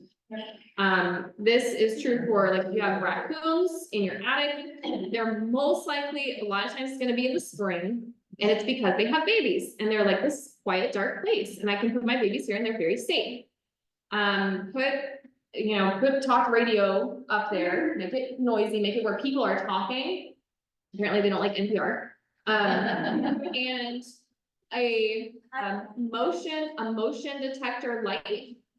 Strobe light even would be better. And then if it's outside somewhere, if they're like digging under your porch, I would say a motion sensor sprinkler does wonders. There's also, you can also get, like predator scent. You can just get it at Academy. Predator scent. A lot of times it's like coyote, it smells like coyote pee. Yeah, I would be right. Yeah. You can also just pee on the spot where they're going in and out, and there's also that weird scent for them that they're like, ooh, I don't wanna go over here. Because you're. Is it true that you are in the state of Texas? Let's say you call somebody out, take care of this, it's illegal to actually relocate that animal, so they end up killing it. So here's the thing, there are some companies, the question is about the companies that come out, if they relocate the animal or not. Some of them try to be nice and they'll tell you, don't worry, like, we'll take care of her, she'll be fine. And they'll come out, you're like, hey, there's raccoons in my attic. They'll come out, they'll take the mom, they'll leave the babies. They take the mom, and because especially rabies vector species, raccoons, skunks, foxes especially, it is illegal to transport them to a different area, especially over county lines. They put them in a drown tank and they will drown them. And then you call later, you're like, hey, there's still raccoons in my attic. And they go, oh, but they're babies. Like, oh, the only thing we can do with them is put them down. So we recommend giving them to a place where like they can take care of a wildlife center. And then it's our problem at the wildlife center when it didn't have to be a problem ever. Yeah. Well, because the mother would have taken care of them. Yeah, because we are not as good as mothers for baby raccoons as the mama raccoon. So when possible, just either you get to, tolerate it for a couple months. Raccoons are gonna have a bit longer time with their parents because they got a lot to learn. Very smart little animals. If it's like a squirrel, I just not like gonna last the that long. But sit in my formal living room, I hear it come from, I hear not. could be a squirrel, going on the roof or something. But yeah, go up in the attic, investigate during the day. And then they also make excluders. So they make like bat specific excluders. If you have bats in your attic where they can get out, where they've been coming in, find out where they've been coming in, let them go out at night, and then that excluder does not allow them to come back in. So they have to find somewhere else to go. What's an Excluder, so it lets them out, but it doesn't let them back in. Once you find out where they're coming in and out, you can put an excluder on that hole, let them get out, and then cover it up so they can't get back in. They just have to find somewhere else to go. If there are babies in there, don't do that. Just make sure mama can get her babies out. Yeah? Okay. All right. I just prayed about it. Yeah. All right, good deal. So we are going to move to tracks and signs. This includes when and where to find animal signs, common animal tracks and scat, stalking and posting, not as creepy as it sounds, stay with me. Other signs to notice, and animals and weather. So when and where to find animal signs. Here's our fun vocabulary words for today. Ecotone. Ecotones are the edges of things. So it could be the edges of a habitat. So in this picture, for example, on the left side, we have kind of a forested habitat. On the right side, we have more of a prairie. Right in the middle is our ecotone, where it's a little bit of both. This space, the ecotone, in this instance, allows for animals that live in the shelter of the woods to safely come out and graze. For example, here, deer, but they're close enough to that shelter that they can get back very quickly if they need to get away from a predator. Whereas the prairie animals may spend more time, in that safe zone as well. So close to shelter, but also in food zones. That makes sense. Ecotones are not necessarily just location, it's also time. It could be time of day, especially here in Texas when it gets super hot. You're not going to see a lot of things, you're not going to see as many things outside in the middle of the day as you will in the evening, early morning, even late at night when it's cooler. But our ecotones will be dawn and dusk there during the day. And then time of year, our ecotones will be spring and fall. Think about migration, we got a lot of animals migrating through that time. So we're gonna see more animals in those spaces, ecotones. All right. We also might notice more signs of animals in places where they have to go. For example, water. So anywhere there's a lake or pond, any puddles even, you will find animal signs. Typically gonna be scat and tracks. More often tracks, we're gonna kind of focus there for a minute. For our kind of water trail crossings, that specifically I want to point out for scat, finding scat. A lot of territorial animals will put their scat strategically in places where it's on the line of territories or on trails where things cross all the time to either send a message or mark a territory. Are they still doing they may know if they're still doing the coyote scat project? You know what I'm talking about with Kelly Norrin? Yeah. I think they're still continuing to collect scat, I'm not sure. So there's if anybody's interested in a coyote scat project, they're with TPWD, they're finding urban coyotes and looking at their scat to see what they've eaten. And so you have to coordinate and kind of, don't just send TPWD scat samples, they're gonna contact Kelly Norrid, we have, I believe his contact information, he's been heading over that. But when I've volunteered for this project in the past, if you, like any trail crossing where there are coyotes in that area, I find scat. Either old scat or new scat, it doesn't matter. Early in the morning, you need fresher scat. Later in the day, it will dry out and get more kind of a white color. But anyway, there's a lot more on that later. If you're interested in talking about that, totally happy to do that. But typically, yeah, in places where their trail crosses, yes.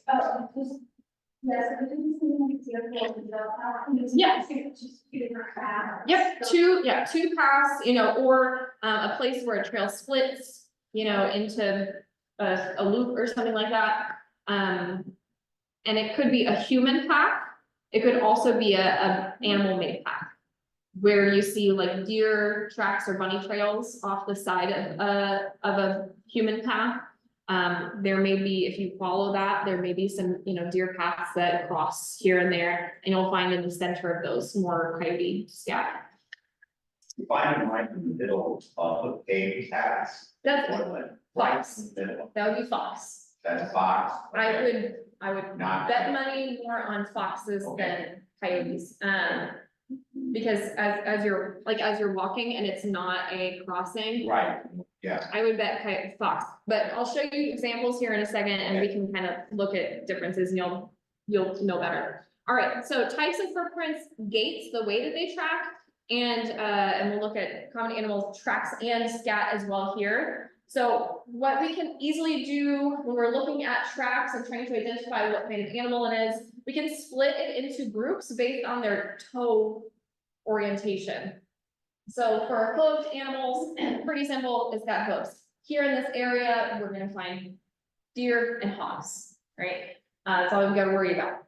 For 4 toes in the front and 4 toes in the back, it's gonna be something like a dog, cat, or rabbit. For 5 toes in the front and the back, we see that on skunks, opossums, raccoons, and beavers, whereas most other rodents are going to have 5 toes in the back and 4 toes in the front. Okay, so just a little different orientation here. Counting the toes can be a good place to start. And then from there, we can look at the gaits, how they track as well. So notice one thing like the spacing of the tracks. How far away is it? That can tell you how big the animal is and how big their stride is. We also look at something called, so when cats and gray foxes in particular do something that we call walking in register. This is great for animals that climb trees. So their back foot will exactly replace their front foot. And I did say gray foxes, because gray foxes are one of the only members of the canine family that truly climbs trees. They have semi-retractable claws, which allows them to have a little bit sharper claws to actually physically climb a tree, more like a cat. Which is weird because in cats, so we'll go back, I'm gonna take a step back, sorry, taking y'all back for a second. In our taxonomic groups of cats, we have large cats, small cats, and cheetahs. Cheetahs are in their own group. And one reason why they're in their own group and they're weird is because they have semi-retractable claws, whereas all other cats have fully retractable claws. So, but cheetahs don't climb trees. Anyway, they use them more like cleats, so they can run faster. Okay, anyway, so we have the question. I saw a bobcat climb a tree, it was falling as well. Well, that's super cool, Tiffany. What a special experience to have. A lot of people think bobcats are bigger than they are, and they're like the size of maybe a medium dog. They're like 30 pounds max. So they're super cool. I'm glad you shared that. Is Amy Kitty supposed to be admitted? Oh, I'll do that, her. You're good. I can press the button. No worries. All right. So again, walking in register. So back foot exactly replaces the front foot. This is a great way to learn how to climb trees. We take hints from our animals like cats and gray foxes. If you would like to climb a tree and do so safely, when you are climbing, I have a 3-point rule that I tell kids when they're climbing trees. Always have at least 3 of your 4 limbs touching the tree. If you have a hand here and it's holding your weight fine, then you know that's a safe place to then put your foot. Right? So tips we learn from cats. Life lessons from cats.com. All right. Other dogs like coyotes, and if you have a dog at home, it will walk like this, where the footprints kind of overlap. Right? You don't exactly see that footprint replacing the other one. Squirrels versus rabbits in particular, but kind of more in general, ground dweller versus tree dweller. So our tree dwellers are squirrels. I'm really sorry, my owl friends, if you guys are not going to get this full experience, but I'm gonna act this out for you guys. So for tree dwellers, we're gonna have something that is probably gonna put their front paws very close, like closer together, maybe a little bit offset, but for the most part, close together. And then their back feet, when they kind of jump, they end up pretty much exactly right next to each other. Whereas with our ground dweller, those front feet are offset quite a bit. And so they have more of a loping gait. If you watch a rabbit do this, they're kind of like this. Their back feet land kind of right next to each other, but they will land in front of the front. So again, tree dweller, this is great for an animal that needs that balance to climb the tree versus a ground dweller or rabbit. They don't need that. They can have more of that loping side to side gait that's a little less stable. All right. Canids are coyotes, foxes, domestic dogs. It can be tough to tell if an animal is a coyote or a domestic dog. Look for human footprints, I guess.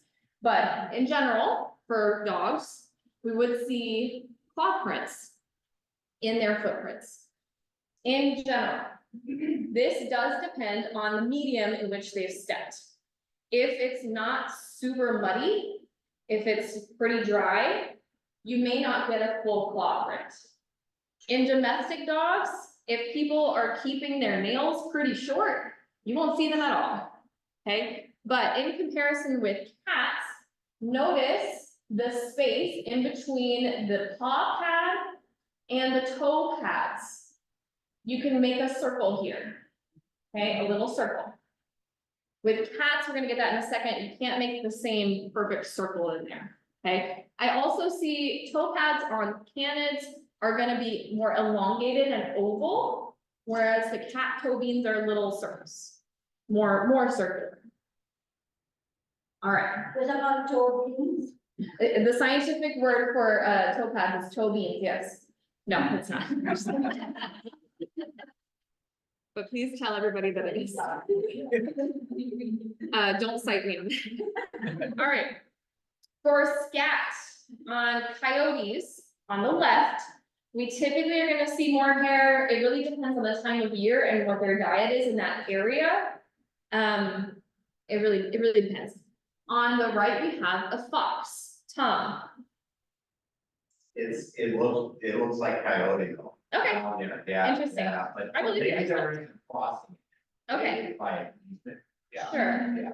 The foxes are gonna have more vegetation in there. We see more seeds more of the time in there. Their diet is a little bit more plant-based than coyotes. There are some variations in these stats. So, sometimes in the coyotes, I don't see like physical hair, but I will see, bone, not fragments, but it's like a chalky appearance. It kind of gets white and like chalky looking, says. But I typically don't see as many berry fragments in the coyote as I do in a fox.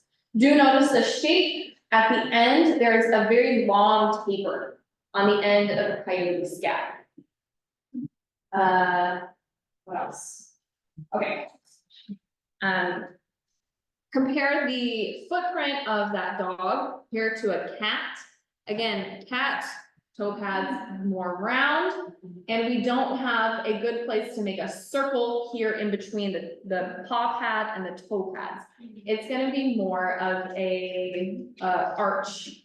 There's also, you're gonna see this little M here on the top of the toe pad. I'm sorry, of the paw pad, okay, the palm, basically. Again, 4 toes on front and back for both dogs and cats, but typically in a cat, you're not gonna see the claws at all. That's not to say that you'll never see claws. They have claws, so sometimes you will see them. But in general, for the most part, I don't know that I've ever seen clear claws in any cat track that I've seen. Did you have a question? No, just what's Good, okay, good. Do notice how much bigger the mountain lion is versus the bobcat. Don't report to TPWD that you saw a mountain lion without concrete evidence. They want to know where mountain lions are, but you gotta be sure. Cause they get a lot of people saying, I saw a mountain lion, it's like a house cat. They are huge in comparison with cats, with like domestic cats and bobcats. Okay, much larger. All right, their scat. Remember when we talked about their skull and what they eat? Their scat is gonna be different too. Because they are complete carnivores, you're not gonna see any plant matter in there. If you have a cat at home and your cat eats plants, just know it's not digesting it. It might come up as a hairball later, right? Because they cannot physically digest that plant matter and turn it into energy out. So why do they get scat from it? For psychological effects. Yeah. So, yeah, catnip, they might eat or chew on things like that just for fun. There's certainly people's cats that I know who are like, they just like attacking plants and chewing on plants, but they're not digesting it, right? So yes, they can physically put a plant in their mouth, chew it and swallow it. Doesn't mean that they're digesting it. So what we see in their scat is gonna be more uniform. It will be segmented and it's a little more blunt at the end. You may see more hair, you may see, it looks kind of like dog poop, but again, it's not gonna have that long taper like we saw in the coyote or fox scat at the end. Okay? All right, other common tracks I see, raccoons. They're a riverine species, so something that's gonna be near water. I find this track more often than probably anything else, anywhere in the Houston area. Near water, you see a little handprint, raccoon. 5 little fingers on the front, 5 little fingers on the back. I notice their front a little bit easier oftentimes than the back. And another thing you'll notice with the way that they track is it's not always super straight. It's meandering sometimes. And you may find a whole family group of footprints in a certain area. Whereas deer are going from A to B, right? Coyotes and foxes going A to B. But raccoons are a little like, ooh, ooh, that's shiny. Ooh, very cool. They're a little all over the place. So behavior, right? Remember that.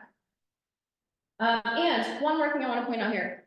They do not have opposable thumbs, so they cannot do this with their hands. Which is why when they grab things like toddlers, like this. Super cute. Their scat, on the whole, pretty messy. It depends on the time of year as well. When there's more fruit available, it will be a little bit more of a messy scat. It will be less solid. And again, because they hang out in groups, you may find a little pile over here and some over here and some inexplicably on top of our bird feeders, which is really rude, but I don't know why they do that. It's everywhere. They won't poop where they eat. Too. Yes, they're just messy. A lot of people think that raccoons, because they often take their food and dip it in the water, they're washing it and they're very clean. They're not washing their food. They're just, they're very tactile. They have little sticky paws and they're trying to break it apart and feel things. Basically, it's just more of a tactile experience for them. When we rehab raccoons, they stay with the rehabber for like 6 months. They're a very long rehab because they typically stay with their parents for a little bit longer. They need to learn a lot. And as a rehabber, they have to go find things in the wild to feed them. Because if you feed them like just a bowl of dog food and then you release it out in the wild, it doesn't know what to do. It doesn't know what to eat. So it's a very interesting process of showing them, like actually physically, hey, here's a little freshwater oyster or mussel. Here's how you eat it. And then they know what to eat when they're released. Another fun fact about raccoons, when they are rehabbed, part of the process, of course, of releasing them is putting them in a live trap. And in order to get them in there, we often use a marshmallow with some peanut butter and drugs.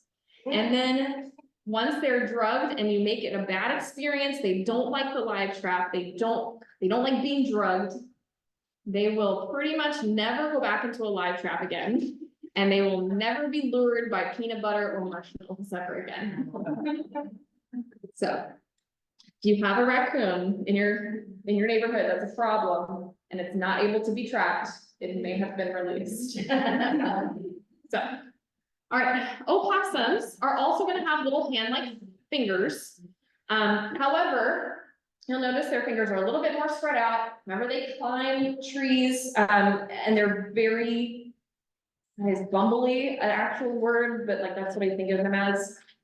They're not very graceful, and they need that back toe. They do have an opposable thumb on their back foot that you will see kind of separate. That helps them to grab onto tree branches.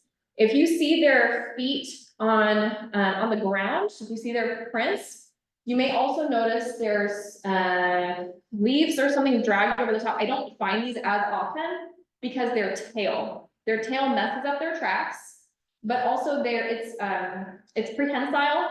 So they're sometimes like grabbing sticks and things as they go and as they walk, and it covers out their tracks. So you might just see, sometimes it's just behind them, you see a tail drag. Armadillos are similar. Their tails are going to be more just kind of straight out. They're not prehensile the same way an opossum's is. And I typically don't see like handprints from an armadillo, but they're very long. They have long claws for digging. And they make a bit more of a mess than like raccoons that are just the fingerprints, just the handprints. Squirrels, super tiny little hands. Remember, 4 toes in front, 5 toes in behind. So sometimes people see a squirrel print and think it looks kind of like a raccoon, and it does, but super tiny, super tiny. And again, the 4 toes would be a good hint as well. That is to say, you're not always gonna see all of the toes in a print, but this would be a good reminder. Okay, skunks. long claws, digging, right? They have 5 toes front, 5 toes hind, much smaller animals. You see this chart going this way, you know, go the other way. Deer, they're pointing in the direction that they go. So those, the pointy parts heading forward, those hooves. If they are running or in deep mud, you may see dew claws, those 2 ones behind their main hooves there. They often aren't very deep, but again, they have, we're gonna see the next one is a little bit different, but this guy, very pointy, little feet versus a hog, their hooves are gonna be more, you can kind of arrange it in a circle, to fit it in kind of a circle instead of an oval. And you will pretty much always see on a hog dew claws, because their dew claws are a little bit further down and more prominent on their legs than deer. So why does the Bible say not to eat food with humans? Do what? Doesn't the Bible say not to eat food with humans? No, I don't know about that. They carry disease, trichinosis. Oh, like pigs? Yeah. But we can cook it. Yeah, we have updated our knowledge and standards for Yeah, sure. well, I mean, she's talking biblical references, so Yeah, that's why. we've evolved from there. So our little quiz here, we're gonna start with number 1. What is number 1? Raccoon, how do you know? Because it's cute. Because it's got hands. Yeah. Number 2? Deer, how do you know? Pointy, and they're going forward. Yes, great tips. Good, Tiffany. Good, Brian and Tammy. Number 3. Skunk, good. Notice how far away the tips of the claws are from the toe pads. So you may not always see you're not gonna see the full claw, you're just gonna see the tip. So you know that that is a long claw because of how far away it is from the toe pad. Good, 5 toes front, 5 toes hind. What is number 4? You can be gentle. Dog. Dog. We don't know if it's a coyote, we don't know if it's a German Shepherd, we don't know if it's a Chihuahua. It is hard to tell with sense of scale, right? If you take a picture of a track and send it to me, same thing as with the skull, put your hand in it. Number 5, some sort of cat, right? No claws, round toes. You can't draw a circle in here the same way you can draw a circle in here. It's more of an N, and you see that little dip here on the top of the main pad. And then number 6, hog. What other evidence would you see with hogs versus deer? What'd you say? Very messy, right? They're digging, they're rooting around, they're uprooting all sorts of plants and things. Big mess. Yeah, Miranda, big mess. All right, good deal. Stalking versus posting. So stalking would be following something. We do this with birds a lot. If you be aware, really quickly, a note on this, be aware of how you're affecting the animal if you are choosing to stalk versus post. If the animal knows that you're there, you're doing it wrong, or you're too close, start over. Give it space.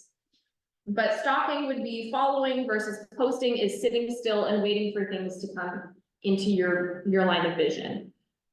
Be an observer, not be observed. So a few points here: avoid wearing solid colored clothing. It can be bright colors, that's fine. Lots of animals can't see many varieties of colors on the spectrum. So colors are fine, but make it a pattern so it's broken up visually. That's, you can wear bright pink camo because the deer is not seeing the bright pink. They're just seeing a mixture of different patterns. Hide in plain sight. So do not do this, right? Do not, if there's a tree here, if you're sticking your head around the tree, you are much more visible, right? Because it's an obvious, you're sticking out. You're not a part of the landscape. If there's a tree and you stand with your back to the tree, you are basically like a part of the tree, right? So visually you're not sticking out as much as you think you are. You're like just standing there. but you'd be surprised how not as obvious you are to animals. Use a stalker's walk. So this looks like, I don't know if you guys on Zoom can see very well, but basically if you are regularly walking, if I have to suddenly stop, I might have to shuffle, I might have to stomp my foot so I can stop very quickly. If I'm walking using a stalker's walk, at any point in this walk, I can stop. I can pause. Because I'm gonna be balanced and I can pause and think critically about where my next step is, right? So I'm not gonna be making those same kinds of noises. Animals typically are going to go away before you can get there. So if you can perfect your little stalker's walk and walk quietly, you'll notice you'll see a lot more animals. This motion of hit slap of our foot, very obvious to things. If you go on a walk and you hear a chickadee or a blue jay yelling at you, the chickadee, they've noticed you, you're a goner. You're not doing well. You're stuck yourself. Blue jays, you've been noticed, you've been spotted. Now everybody knows the alarm systems have gone off. You've been spotted. Hide your scent. So if you're walking around here at club and you have about a bug spray on, you will be more obvious than if you did not. Again, birds don't have a great sense of smell, so if you're ever birding, you may not worry too much about that. But certainly coyotes and foxes are gonna smell you and know that you're there. If a note on that, if you think you smell a skunk, it might be a fox. They're very smelly animals. And they have this, dogs and cats and skunks and beavers, they all have the same anal glands that are producing scent. Some animals like skunks use it for defense. Some animals like dogs use it to mark their territory. For foxes, it smells like skunks. So, noticing how other things smell as well can help you find things. All right, using your senses to your advantage. Do they smell like hot? Skunks? Yeah. I don't know. I was walking with a friend one day, and I said this smells like pot, and she's like, no, it smells like stuff. Is that why they call pot skunk? Yes. Okay, then sure. They do, yeah. Okay, Okay. skunks, okay. So for sight, Thank you. using our sight, especially when we're not at an advantage, so at night, we have a few things that we can change about our behavior to help us. So our sight, we are diurnal animals, we're supposed to be active during the day, so our sight is adapted more to seeing color and noticing different colors. So we have more cone cells in our eyes versus rods, which are for shape. So animals like owls have like 7 times more, I forget, I made that number up, don't quote me on that. They have a lot more rods in their eyes than cones, because they're at night, they need to see shapes. They don't care about colors as much. Okay, we have to be able to identify, is this red berry the same as this red berry? So at night, to help us see better, see shapes, we have to attack those rods and use those to our advantage. Our rod cells are oriented more on the outside of the inside of our eyes, versus the cones are kind of right in the center. So if at night you're looking at, you see a movement or you're looking for something, even, at dusk, you're seeing a movement, if you look directly at it, you'll notice it disappears. Its shape is fuzzy. Look a little bit to the side and you'll see it better. I do this with my dog all the time at night. If I let her out into the yard and it's dark, she goes back into the corner. If I'm looking directly at her, I'm like, but if I look a little bit to the side, I'm like, oh, there she is. So, hot tip. Sense of smell. If you're really going off sense of smell, be a dog, wet your nose. I don't ever really do that, but if you're like, I know I have a kind of a bad sense of smell and you want to enhance it, that can be a good way to do that. But do notice, smells of different habitats. If you're moving from a prairie habitat to more of a forest habitat, notice the smell difference. If you're moving from up higher ground into lower ground, you will have different plants, so it will smell different. So notice those smells and it can help you, one, find your way if you get lost. But two, kind of understand what you should be finding there. I'm gonna find more rabbits out here in the prairie than squirrels out here in the forest. Hearing, again, we talked about how enhancing our hearing, we just make our ear bigger.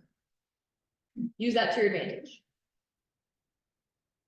All right, other animal signs, trails and slides. That would be not only human-made paths, but animal trails. And when I say slide, it's oftentimes like a hole in a burrow going towards the ground. So if you're walking along, you may have to kind of like bend down to see that. Otherwise, it just, you may not notice it entirely, but notice that. Scratches on trees, that may be a sign of territory marking. It may also be, if there are deer around, they're scratching their antlers, for example, on that tree to get the velvet off or knock their antlers off once they're, going. Is that for real? Yeah, I did not take this picture, but yes, that is a real velvet. Fur and feathers. We talked about collecting bird stuff earlier. Please keep that in mind, not to collect things, but it can be a good clue as to, if you're like, oh, something happened here. This rabbit did not have a good day. That can also be a good sign. Eggshells, you may want to, when you see an eggshell on the ground, you may go, ooh, there's a bird nest. That's not always true. Most of the time it's not true because the mama birds will take the eggs and go somewhere else entirely so that their nest is separate from where the shells are. That makes sense. Clever. They do that with their fecal sacs as well. So when baby birds poop, it's in a neat little pouch, which is neat, right? They don't have bird diapers. So mama bird takes that little pouch and she flies somewhere else and she drops. And then she comes back to her nest. Nests, I like to nest hunt when it's in the winter time, when the deciduous trees do not have leaves, because you can see them better. Birds are not the only animals that make nests. What kind of nest does this look like? This is the squirrel dray, it's their summer home. Squirrels are bougie, they have summer homes and winter homes. And they have, their winter homes are typically in hollows of trees, or in your attic. And their summer homes are usually just masses of leaves, and there's like one little entrance in there. Signs of no activity. This is a great way to tell if you are the first person on a trail. If you've ever been a first person on a trail, you can get face full of spider webs, right? Yeah. That's what walking sticks are really for. Here in Texas, we don't have a big up and down, but if you use your walking stick to walk like this, like I do, to get the spider webs down. Or just what I usually do is if you can, please find the guy wires, the ones that are going straight down, and you just take one and you pull it over and put it onto the other side so you can go under it. That is a lot better and super picky for me, but it helps the spiders to like those. Spiders will eat their webs and then reuse the silk. They're the OG recyclers. So if you destroy that web, they have to get more energy so they can make more of that silk. Another interesting sign of no activity is dry aquatic animals. So if you see a turtle that's been basking out in the sun and it's totally dry on the top of its shell, you know that nobody has walked by there recently. And then animals and weather. If you've ever noticed, like, you get a lot of weather alerts, upcoming storm before the big freeze a few years ago, you may notice more signs of animals trying to gather food. So squirrels in particular, I notice more often just because I have more squirrels around and it's easy to notice that kind of behavior. but they're not as wary of people, if that makes sense. They're, you can get pretty close to them and they're like, I'm trying to get food, please don't bother me. And there's like a whole bunch of them all at once, instead of just one over here, one over here. They're like scurrying to gather food because they know something is coming. Spiders, if you have spiders in your, near your house, and you're familiar with that spider and the size of web it usually makes, notice before a storm, they might make larger webs because insect activity usually goes up a few hours before a storm hits. So that spider is taking advantage of that and getting more food prior to a storm. Cool. So a lot of this is just about noticing stuff, using our detective skills to kind of piece things together.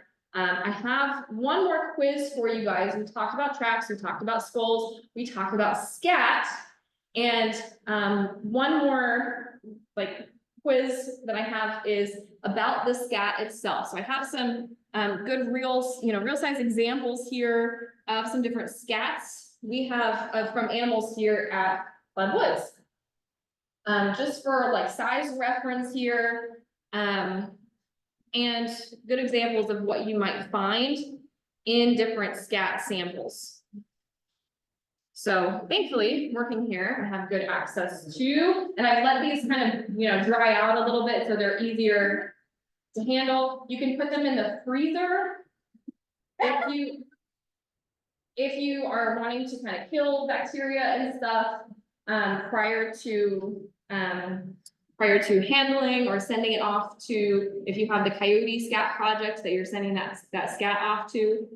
Here's what I was talking about with a good example of like, kind of that whiteness of a coyote scat. As it dries, it becomes a little bit more kind of that powdery white color. That's because of the bones in the animals that they eat. There are a lot of berries available at this time of year. So in a lot of the coyote scats that I see at this time of year, we will have a little bit more plant matter because it's just more readily available. The raccoon scat that I tried to like put together here without it totally falling apart. You see I see a little piece of fruit. So mulberries are available right now in plentiful numbers. Dewberries as well. And then we have, nuts, seeds, that kind of thing. And, it's good to just be aware of what's in season, so you can kind of tell the difference there. Of course, we do have some deer here at Club. They are harder to find, but we have our little nuggets here. They're about this size. If you see a pile, I don't have a rabbit scat with me, but it would be a little bit smaller. In the springtime, you may see deer scat that's a little bit more watery because they're eating fresher forbs. So the grass has more moisture and more sugars. And so they're just not digesting it the same way. So sometimes you see a little bit more of a messy scat with deer in the spring.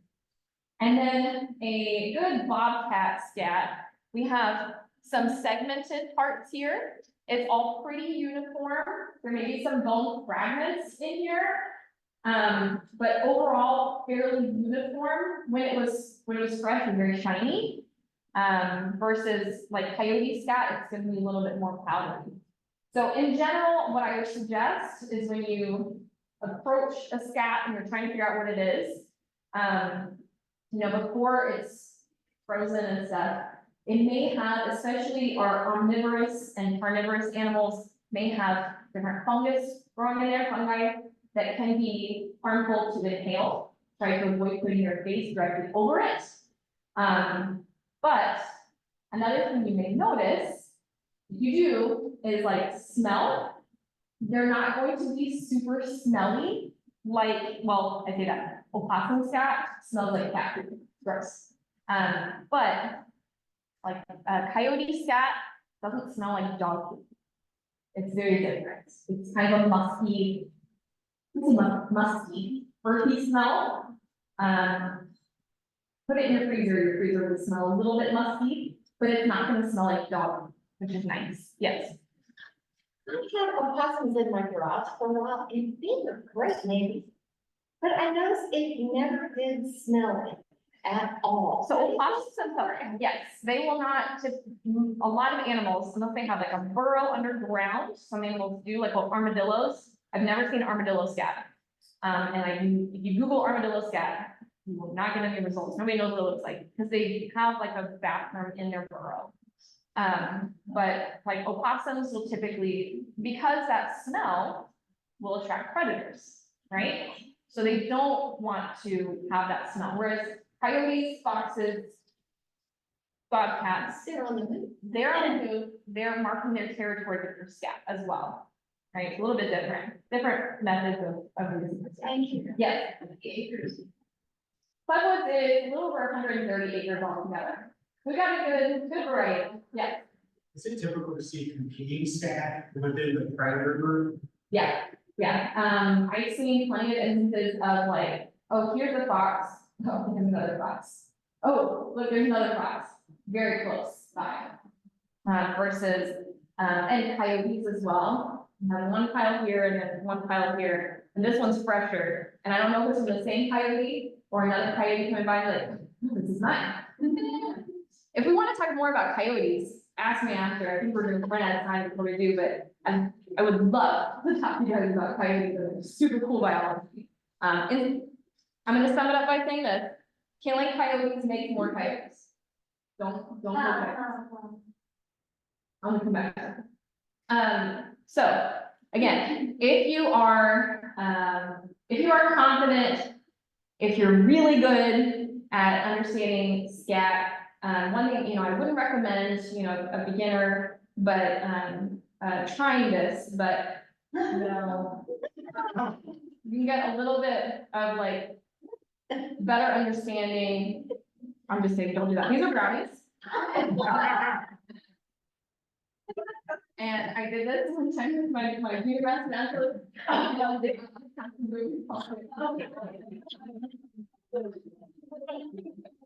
These are all brownies.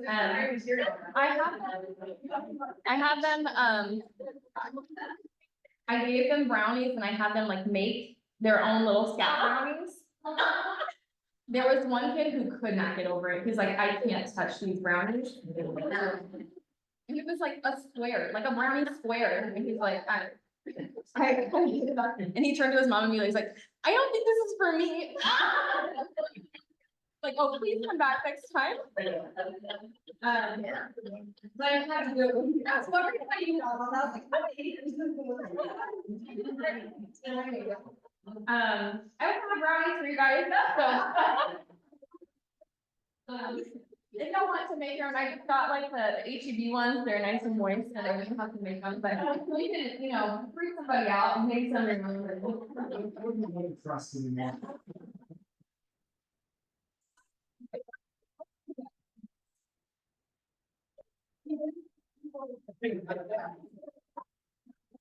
I'm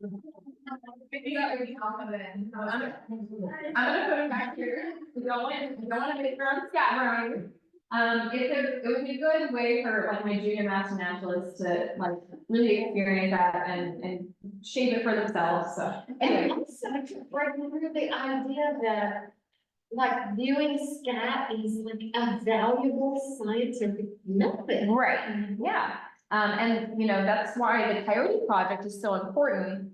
What they're finding is that there was like out of however many thousands of samples they got that first year that they were doing the Coyote Project, the Urban Coyote Project, out of however many scat samples they had, there was one that had a cat fur in it, or examples of cat. And a lot of people think like, there's a coyote or anyone that's gonna attack our animals, everybody hide your children. They're not eating that. They're gonna eat more mice, rats, rabbits, squirrels, chickens. Maybe chickens, but I would say more fox, more likely fox than coyotes. But Wait, my son, lives in San Marcos, and there's a wildlife path in his backyard, and he's got a fox that comes around all the time, and it's friends with his cat. Have you heard of that? yeah, Okay, sure. Yeah, there's nothing out of the ordinary about, interspecies friendships. Okay. Thank you. Coyotes are known for making alliances with badgers, like out in West Texas. Badgers are really good at digging. Coyotes are quick. So badger will go to this end of the rabbit den and coyote will go to the other end. Badger starts digging, rabbits go this way, coyote catches them, badger then comes shares the meal. Crows and wolves do that too. Crows and wolves, yeah, crows make friends with everybody that they can get something out of. So go back to coyotes real quick, and then I'll hand it over to Harrison. Yeah, we may stay over a little bit, just so everyone knows. Killing coyotes makes more coyotes. They have evolved with other larger predators, right? So they more naturally would be around bears, wolves, more mountain lions than are what we have for today. So they compete not by size and ability to catch things, but with numbers. They have a litter size of, average like 7 or so puppies. And they usually, naturally would have 1, maybe 2 litters a year. They also are overall fairly solitary, except in the late winter when they get together to mate and have a family. They're otherwise, after the pups are on their own, they kind of carve out their own piece of the territory. So let's say in 10 square miles, you have 5 coyotes. You take 1 coyote out of there, because you're like, this coyote's gonna kill all my family and all my ancestors. That, all the rest of the coyotes, all, the 4 of them, they're gonna find out that that coyote is missing, and they're gonna fight over that territory. So where you had 1 coyote, now you have 4 that you don't know. It's better to have 1 coyote that you do know than 4 that you don't know fighting over territory. Not only that, any females in that area will go into heat. This is like a pretty cool way that they will create more. They go back into estrus. They will have more eggs than normal release from their ovaries. So they actually more than double litter their litter size. They can have like 15 puppies in this unnatural estrus. And so where you had 5, now you have 20 coyotes in that area. And they're all gonna be fighting over that territory. And you're gonna be like, where do all these coyotes come from? And I say this to people, and there's always somebody who's like, oh, I kill coyotes on my property, and I don't have a problem. But you're killing them every few months that you see them, right? So this is not solving the problem, you see, right? So you're creating more coyotes, you're creating more opportunity for them to have more puppies. Super cool, but very, very important predators that we have in our area. It is important to respect them and understand that they can be vectors of diseases, but thankfully, for anything that a coyote carries, for the most part, we have vaccines for our pets. And in like the majority of big cities here in the US, where the majority of our pets are vaccinated against things like rabies, distemper, bordetella, all that stuff, we're not gonna have that as much in the wild populations either. There's been, in the past like 30 years or so, 0 cases of rabies in raccoons in Montgomery. And any statistics feel inflated also, because usually they're only testing for rabies and other diseases on animals that are suspected to have them. They're not testing the whole population, they're testing this one animal and this one animal. So then out of all of the ones that they tested, if they have rabies, then that feels like an inflated statistic. Yeah. So for anybody interested in fungi, some of the coolest Ascomyces fungi will appear on scat. Very cool. But yeah, probably not something you want to inhale Well, or eat. no, Yeah. Is there evidence of the coyotes competing with the dog packs and running together? No, probably. We know that coyotes and wolves have interbred. So that's, you know, in Galveston, we have, there's red wolf genes in the coyotes that live in Galveston. Oh, the marsh. Isn't that cool? There are, a few places that are breeding wolves to re-release them into their natural habitats. Red wolves and Mexican gray wolves would be natural to this area, native to here in Texas. We're hoping to get some back. Okay. I need to, yeah, I need to start. So I'm gonna start just really briefly. I'm gonna try to keep an eye on the chat, but not really, because that's not my job, so, great. Okay, so, first and foremost, my name is Kirsten Katusin. I'm from Ohio. Like, it's not that big of a deal. When I work with kids, I just go by Miss K. Or I tell them my last name sounds like a sneeze, Katusin. So Kirsten is fine, Miss K, whatever, I have a name tag. Today I'm gonna be covering interpretation, education, volunteers as teachers. You're gonna hear in literally one moment why I'm qualified to do this. Some of you, oh, JK, you told me I have a clicker. Did it work? That's fine. I'm technology, not a savvy. So this is a photo I took.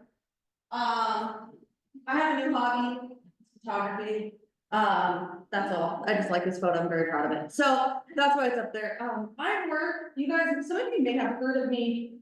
Some of you guys may have met me, heard of me, seen me, you currently volunteer with me with Bayou Lane Conservancy. I'm the community conservation manager, which I'm going to very briefly talk about in a moment. Before that, I actually worked for Harris County Parks. I was a park naturalist and interpreter. I never got the chance to work with Adrian, but Ashley De Leon, who oversees this park, and I were coworkers. You guys probably also know Gerald. I used to work with Gerald. And before that, I kind of got my kickstart in environmental work through the AmeriCorps. If you're not familiar, it's like the Peace Corps, but it's stateside. So I was doing outreach and education in Oregon. Just a couple things about me. I'm qualified to teach this class today because I have a certified interpretive guide. I went through the training. I have an acronym at the end of my name, all kinds of cool things. It just means that I spent a lot of time to be able to influence you, hopefully in a positive light. Like you all, I'm also a master naturalist. I went through the program a couple years ago. I also went through the Master Gardener program even more years ago than that. And I volunteer with Project Mentor, so it's very hard if you're a working person to be so involved. So for those that are still working and doing all of this stuff, I commend you. It's a lot of time. Just as a background, my background's in geology. I have a bachelor's and a master's degree in geology, geophysics-based, Bill Gator's physics. So I love rocks. That's not actually true, but a lot of geologists are expected to. And then lastly, just to give some perspective, as I said, I'm from Ohio, so I grew up in a very different type of environment than what's down here. And I'm a first generation college student, and you're probably thinking, why the hell do I care about that? You probably don't. But something that I think a lot of interpreters need to remember is your lived experience is a lot different than your work experience. So what I've grown up knowing is very different than anyone else in this room. And that can be a really great opportunity to build connections or just give a space for people who maybe aren't from around here. A lot of people come to Houston not as a Houstonian. A lot of Midwesterners down here. So something to remember while we're going through this presentation today is we are all different people and we are all people and we will all be showing everyone respect. I'm going to talk about that multiple times. I just want to make sure that everybody knows that when you're doing any sort of outreach and education, I absolutely could be like, Jeff is the worst person on this planet, but I will still treat him with respect. And that's also not true. Jeff is a wonderful human. But when you are representing an organization in any capacity, you must always treat people with respect. And you should also just live like that because you're good people. So, Bayou Lane Conservancy, they're wonderful. Volunteer with us. If you're at the chapter meeting in April, you saw me talk about Bayou Lane Conservancy. We also are the organization with the Heartwood chapter that gets the most hours of volunteers. So yay, come volunteer with us. Right now we have over 15,000 acres preserved in perpetuity. And that's protecting your floodplains, your drinking water, wildlife, animal corridors are really important. So as Adrian did a great job, we do a lot of that. We have a bunch of ways that you can volunteer with us. We have several people in this space that volunteer with us currently. We have trail work, we have invasive opportunities, you can do outreach and education, you can join a committee. I know Christine's been to a lot of bird walks. We have a lot of different things you can do with us, both as AT and other opportunities. At the very end, next Sunday, we have our Brews and Bayous event, so if you're around, you wanna get to know some BLC folks, we would absolutely love to have you come get a free beer with us. Beyond that, I'm gonna briefly talk about. Would that be volunteering out? No, that's just time to make a friend. Volunteering, coming, our website is linked, and then I have a QR code on the next slide. And then just as a note, if you guys love what's happening today, I've just submitted a proposal for the conference at San Marcos, so hopefully I'll be presenting there with some fellow land trust people. Myself and Diana Philpott, Tom's wife, presented 2 years ago, so we'd love to see you. Here are 2 QR codes, and if you're online, sorry, there's QR codes. Up on the top here, I pretend like I know how to use this. Yeah. That QR code links you directly to the township's GIS map. And you're like, why would I care about that? Because Jack does a phenomenal job. He's their part-time trails person. The township has 1 trails person part-time who helps us keep this trail afloat. If you, as much as we can be at this time, the Spring Creek Nature Trail is kind of our claim to fame, 15-mile natural surface trail. If you haven't been on it, wait. Because it's all underwater and or it's going to be raining some more. But the township map, Jack actually shows you where there's closures, where you can't get through. It is contiguous 15 miles, but that does not mean today it's contiguous 15 miles. And then that QR code on the bottom just takes you to the BLC webpage. Most of our trail opportunities, we have a couple of trail stewards in the room as well, are going to be along the Spring Creek Nature Trail. So if you're interested in getting on the trail, being engaged in that way, love to have you, and I can talk to you at the end, or come to Brews and Bayous and have a beer.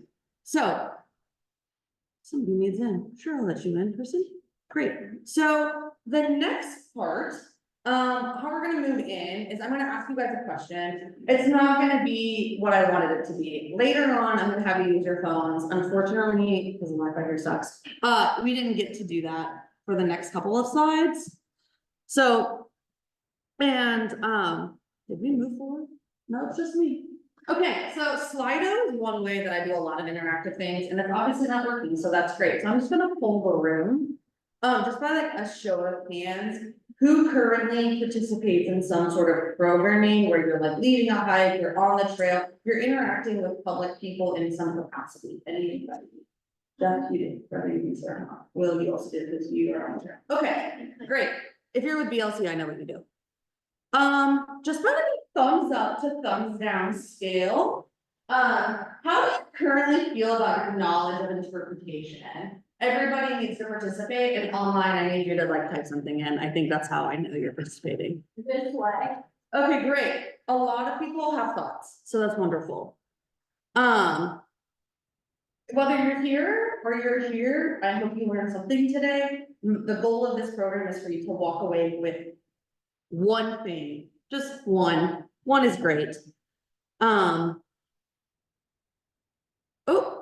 blank. So we don't need to answer this out loud, but I would like you all to just take a second to think like, man, what are we looking to learn today? And it could be something as simple as like, I have no idea, Kirsten, what interpretation is. Or wow, I would love to know how I can engage with children better. Maybe children scare you. I don't know. Just think in your brain. And just as a note, we will be doing some small partner activities. So just note that. So this is our guideline of what we're gonna do today. There's a lot of interchangeable words that people love to use. It's kind of like using common names of plants. People generally know what you're talking about, but sometimes they don't. So we're gonna kind of talk on what is outreach versus interpretation versus education. We will also be talking about like the overlap of that. Again, if this is something you're really interested in, at the end of the PowerPoint, I actually have a bunch of resources where you can get more information, so. Don't feel like you need to like remember everything, because you're not going to. So this is our very first interactive part. I would like you all to do just like a moment, think about the best and worst interpretation program you've been to. Like today, Adrian did a phenomenal job. I can't say she's the best I've ever seen. I'm not saying she's the worst I've ever seen either, but just think in your brain, like maybe you've been to a national park, maybe you've been to a Harris County park, maybe you've been somewhere, I don't need to know. But what I would like you to do is to turn to somebody near you, and I'd like you just to think, not at this moment, I'd like you to share, what was it that made it great or that made it horrible? I don't give two licks about what it was, I want to know what made it great or what made it horrible. I'm gonna give you like a moment, I need both partners to share, and if you're online, just feel free to put it in the chat and I can look at it. Just take a moment, reflect, and then just be like, this is what made this great, this is what made it cool. So you have a question about the activity? Actually, interpretation, what do you mean by that? Sorry. Yeah, absolutely, great, we're gonna talk more about that. What I want you to think about is you've gone to a program somewhere at a park or at a museum, that counts, or you've been anywhere where someone is giving you a presentation on something. The Natural Science Museum is another great example. Maybe you've even been to like the art museum. You've been somewhere and someone was standing and being like, let me tell you. So think about that. And then please find someone and discuss that amongst yourselves for 1 minute. You can go.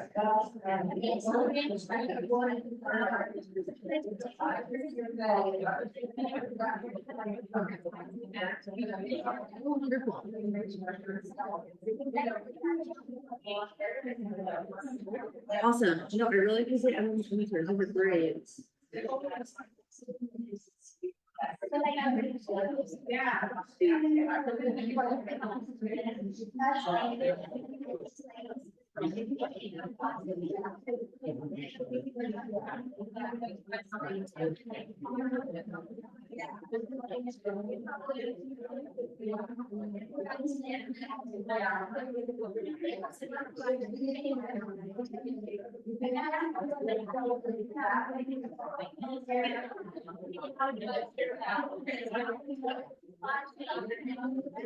All right, we have about 10 seconds, so if someone else hasn't shared, they need to.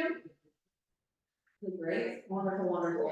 That was, I actually lied, you guys are that I just decided we were done. You'll hear a lot of that. So first and foremost, what that action was. What that action was that called Care and Share. If you're not in the education background, it's a great way to interact with people and to build a connection. And we're gonna do a lot of that throughout this program, because a lot of interpretation, as you'll continue to see throughout this program, is connection. That is what interpretation in my mind is. I'm gonna give you 2 formal definitions in a moment. Would anyone like to share very briefly in less than 5 words what made a program great or horrible they've experienced? I'm just curious. Yes, ma'am. Well, it's almost always the passion that. Great. Presenter has. Perfect. Passion the presenter has. Stories. Stories. Yes, ma'am. Death by PowerPoint. Death by PowerPoint, yes. I was gonna say personal stories that might work. I'm assuming most of these are good, except Death by PowerPoint obviously does not sound good. Does anyone else have a, yes, credibility, that's good, or lack of, is that, yeah, I guess. Not relevant to be honest. Not relevant. You guys are so on top of it. Whether you think you're an interpreter or not, you've already hit some things. Just so as we move forward, hopefully I'm not the worst presentation you've ever seen. Maybe I am, and that's all right. I'll be in your mind forever. But just think of these things as we move through the program and how like credibility, authenticity, stories, passion, these words, buzzwords, really make or break. A lot of interpretation definitely follows that. I don't even know where I'm pointing, so sorry, it's. There's a question on Zoom, does this interpretation include language interpretation? I think the answer is no. Does this include, oh, we will not be doing any sort of language interpretation. Absolutely not. I am monolingual, and I'm okay with that. Diana can do that. Yeah, other people can do it, not me, you're gonna have to go somewhere else. So up here I have two definitions of what interpretation is. I'm not gonna read this to you because you all are above, I think, fifth grade reading level. I'll give you a moment to read them.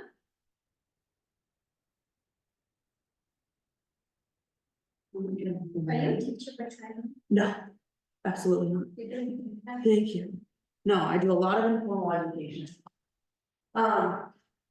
So would anybody like to add anything to these descriptions? So like I said, I think interpretation can be a lot of things. A lot of time it is the connection building. That's me, interpreting is me building a connection between place and person, between object and person, between lived experience and person. That is how you're going to create a new memory. You're going to create an experience. But that's not everyone's always coming to programs. Sometimes you want to learn, like, I did not connect with every animal that was discussed today, but I've seen them, right? And now I'm more likely to remember it. I'm like, oh man, like, eating the brownie is something that like we can all laugh at. We all know like how crazy it would be to eat food, right? So is there anything that anybody would like to add or question on what interpretation is? Okay, great. So essentially, my definition is going to be giving you something that's relevant, something that's passionate, being able to give you an explanation and connect you to something new, something different. And if you're really good at interpreting, you're gonna be able to build a new connection with something people already know about. So interpretation, if I come up here and stand, so Adrian typically teaches this, we would give very different PowerPoint presentations on the exact same topic. It's because we're both different types of interpreters, but we've both gone through the same training. Oh, I see that. So, audience. That's you. Something that I think is really overlooked is any audience, you have the opportunity to be impactful. There's a lot of ways to engage with an audience. An audience could be one person. I could be standing at a trailhead, being like, hello, welcome to Bayou Lane Conservancy's conservation easement. I could be at the gas station in my Heartwood chapter shirt. I could be in this room. I could be a lot of places. And if I have an interaction with someone, that interaction is a moment that you can engage with them and make an impact. So first and foremost, don't say bad things about organizations when you're wearing the shirt. Not that any of you will, but just know that if I'm out in a BLC shirt, I'm representing BLC. If I'm out in a TMN shirt, even if I'm at the grocery store buying a 6-pack, I am representing TMN. So just know that. That's something that a lot of people don't think about is like, if I went to Joshua Tree National Park, one of my favorite national parks, and I did that, like, that's an experience I can connect with someone. Someone, this happens with Diana all the time. She'll wear her TMN shirt. People are like, what's that? It's an opportunity. That is an unknown audience and that is an engagement opportunity. So sometimes though, we don't get to think about who our audience is. Like I've come in a perfect program and I'm like, yes, all of these mature adults are going to come and then children show. And I don't hate children, they're just different. So we're gonna talk about kind of like who we're interacting with and then like how, because the who is not always in our control. And then we're going to talk about like how you have to think on your feet. To be a good interpreter, you really have to be able to like manipulate your program. So earlier, there was a family in here that absolutely was not at all a part of TMN, and Adrian did a great job. And I told Adrian, girl, I'm gonna be quoting your program during my program. She did a great job. That's different. She didn't necessarily change anything to interact with them. But if I was putting this on and not some of the kids, it is different. Sometimes you get uninterested parents. Like if you guys have ever been at a booth and then like this kid goes up and they're like, oh, snake. And the parents like, they could not care less. That's an engagement. That's an audience opportunity to connect them and their children and this opportunity. Something that's happened to me on more than one occasion is I lead a hike somewhere and one partner is so excited to be outside and their spouse, significant other, literally would rather be anywhere else, anywhere, doing literally anything else. You don't get to control that, ever. But you can try to make that person more comfortable, you can try to include that person, and body language is how we're gonna know, obviously, but I'll talk about. But what I want you guys to think about is when you're engaging with anyone, whether it's on a hike, whether it's tabling, whether you're just out on the trail doing whatever, it's always an opportunity to be impactful and connect people to that space. Because we're all in this room, I assume, because we are passionate about something outside, whatever that is. So, Maslow's, just make a show of hands, who here has ever heard of Maslow's? Oh my God. And if you haven't, this is not a shaming situation, this is definitely an opportunity for growth. I have a lot of words on here because I just didn't want to have a pyramid up there, but what this says is that we can facilitate people to feel safe, meet their basic needs, to then become more engaged on a higher level. So, for example, I'm a first generation student, as I said. I had no idea how to pay for college. I didn't know who I needed to talk to, couldn't ask my family, I had no idea what I was doing. And colleges are not meant for first generation students. Colleges are for-profit institutions. I mean, I went to the University of Florida, I can definitely say that. So my basic needs of feeling safe on a campus where I don't know where I know how to get nowhere, where I know how to get anything, was very, very hard for me, right? And how could I possibly engage in learning if I don't know basic things? Same goes for interpretation programs. Who here can point right now to where the bathrooms are? Please point. Yes, they're that way. Correct, outside. Who here would be really uncomfortable if they didn't know where the bathrooms were? Most of us, right? Like, you know, you gotta go.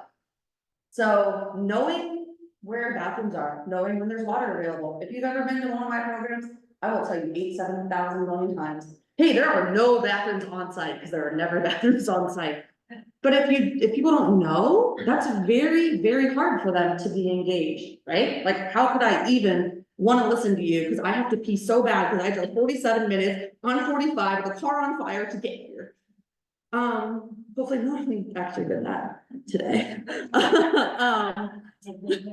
No, I didn't do that, but I've done very similar things. So first thing, if you want to make sure their basic needs are met, right? If we can't meet people where they're at, how could they ever be able to meet us where our expectations are? And that's something, that's the connectivity that I want you all to think about. So here's a thing. Even if we only participate with people once, we can still make them feel safe, right? If someone comes up to you and they're like, oh my God, I love that green polo, it just looks so good on you, and everything about that shirt is so nice. I would love to know more about TMN. What is that? And you're like, you're an idiot because you don't know. Okay, well, first of all, that person does not feel safe. Should not ever say that to someone. But that's that one moment interaction of being like, wow, thank you for saying that. Like, I'm so glad you're on this trail, or oh hey, like, I'm so glad you're here. I'd love to tell you about it. Have you been on this trail? Do you have water with you? 4 seconds. That takes you 4 seconds. It could even be, oh my gosh, yes, my name is Kirsten. That acknowledging them as a human, super easy to do. Something like that actually goes way further than a lot of people think. So being able to just know, meet basic needs. I'm leading a program. You're ever leading a program, please have a first aid kit. Please, if you need a first aid kit, and you don't have one, ask. We can get you first aid kits. That's when you want to ask, like, hey, like, by the way, today we might see fire ants. Does anyone know what a fire ant looks like? Who wants to point one out? Does anyone have an allergy to fire ants? Like, very small things like that can really make people feel safe, especially, as I'm gonna say, I think in the next slide. It does.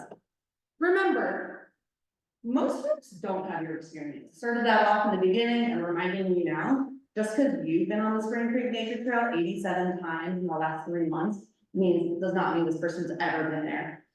Has anyone been to club? Is this the first time for club for anybody? Wow, how cool. wouldn't it be crappy if I was like, you guys are idiots, you've never been to Clem, it's a cool spot. By the way, I'm not gonna tell you where the bathroom is, like, that's. Or like, how nice is it to know where you're parking? Like, very basic things.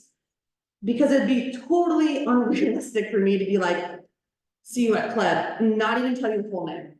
See you at Clem, Saturday at 8:30. That's it, like, that's crazy.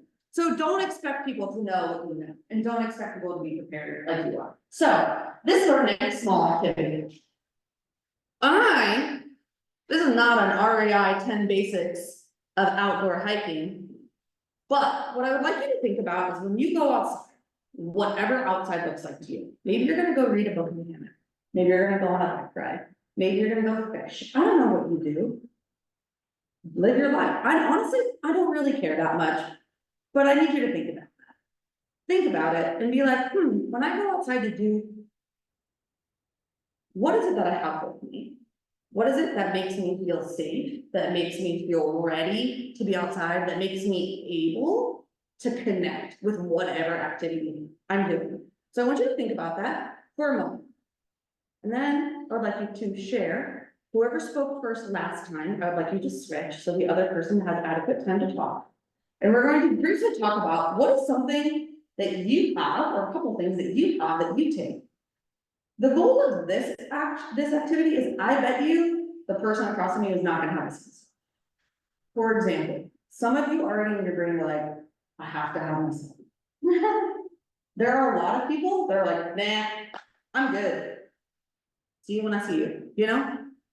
Some people are like, wow, if I don't take my fruit by the foot snack to energize me, I will not be okay. So what I'd like you to do is just think of a couple things you take with you. If you're online, please put it in the chat, or tell your dog, whatever.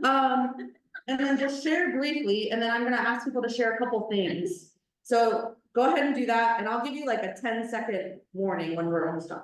So go ahead and do that.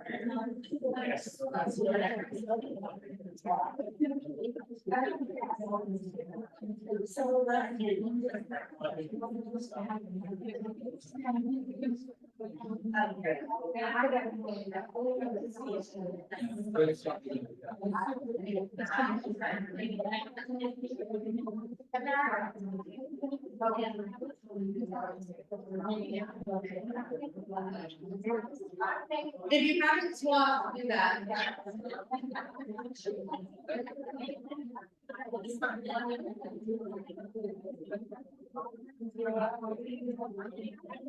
Okay, how about 10 seconds?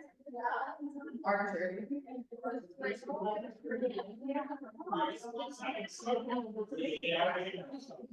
Nobody put anything in the chat.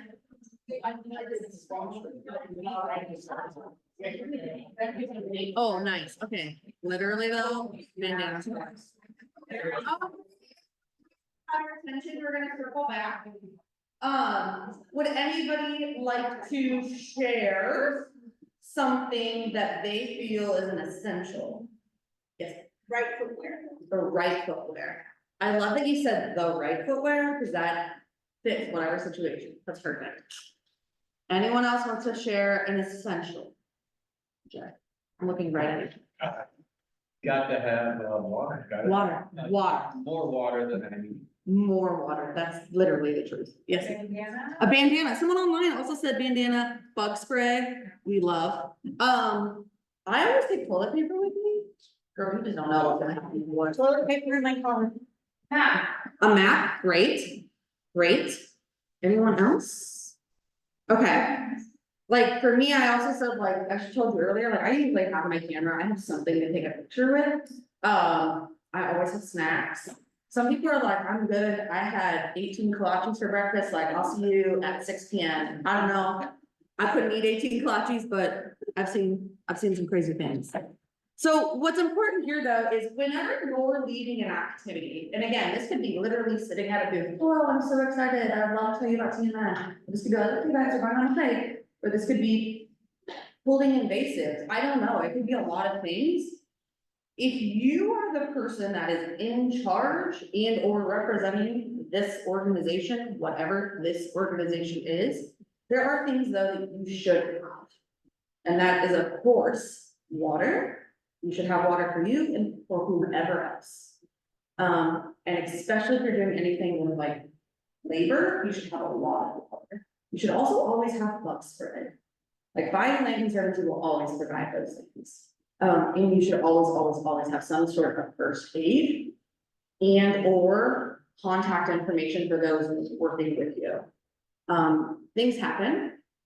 I'm not expecting you to know everybody's emergency contact off the dome. But like if something were to happen, you should have somehow to contact someone. So just know that, and when you're tabling, it's different, right? But just know that there are things you should have. And when you are in charge, you should have more. Yes. Table would be like if I went to Jesse Jones Nature Fest and I was like sitting at a table and I was like, learn about us, visit us, come learn, join me on the trail. Yeah. Yeah, like this. Or like if you go onto like farmers markets, you can table there, like people that are like information tables, they're like sitting. I'll talk briefly about those as well. But those are, I know TMN occasionally does stuff like that. I know for us, we offer a lot of those opportunities. So what's important to know is that your essential does not mean it is someone else's essential. And that also means that if someone maybe doesn't have what they need, we try to politely educate them on other things. So if I showed up today and all I had was a Red Bull and we were going on a 5-mile hike, I would only hope someone was like, hey, you have any water with you? What we don't ever want to do, and I'll talk more about this, we never ever want people to feel bad. The last thing we want ever is someone to leave being like, I'm an idiot and I will never come here again. Right? Like that goes back to masses. Like, wow, how would I have known? Now I can be even more prepared next time. Now I'm feeling even safer because I have more information.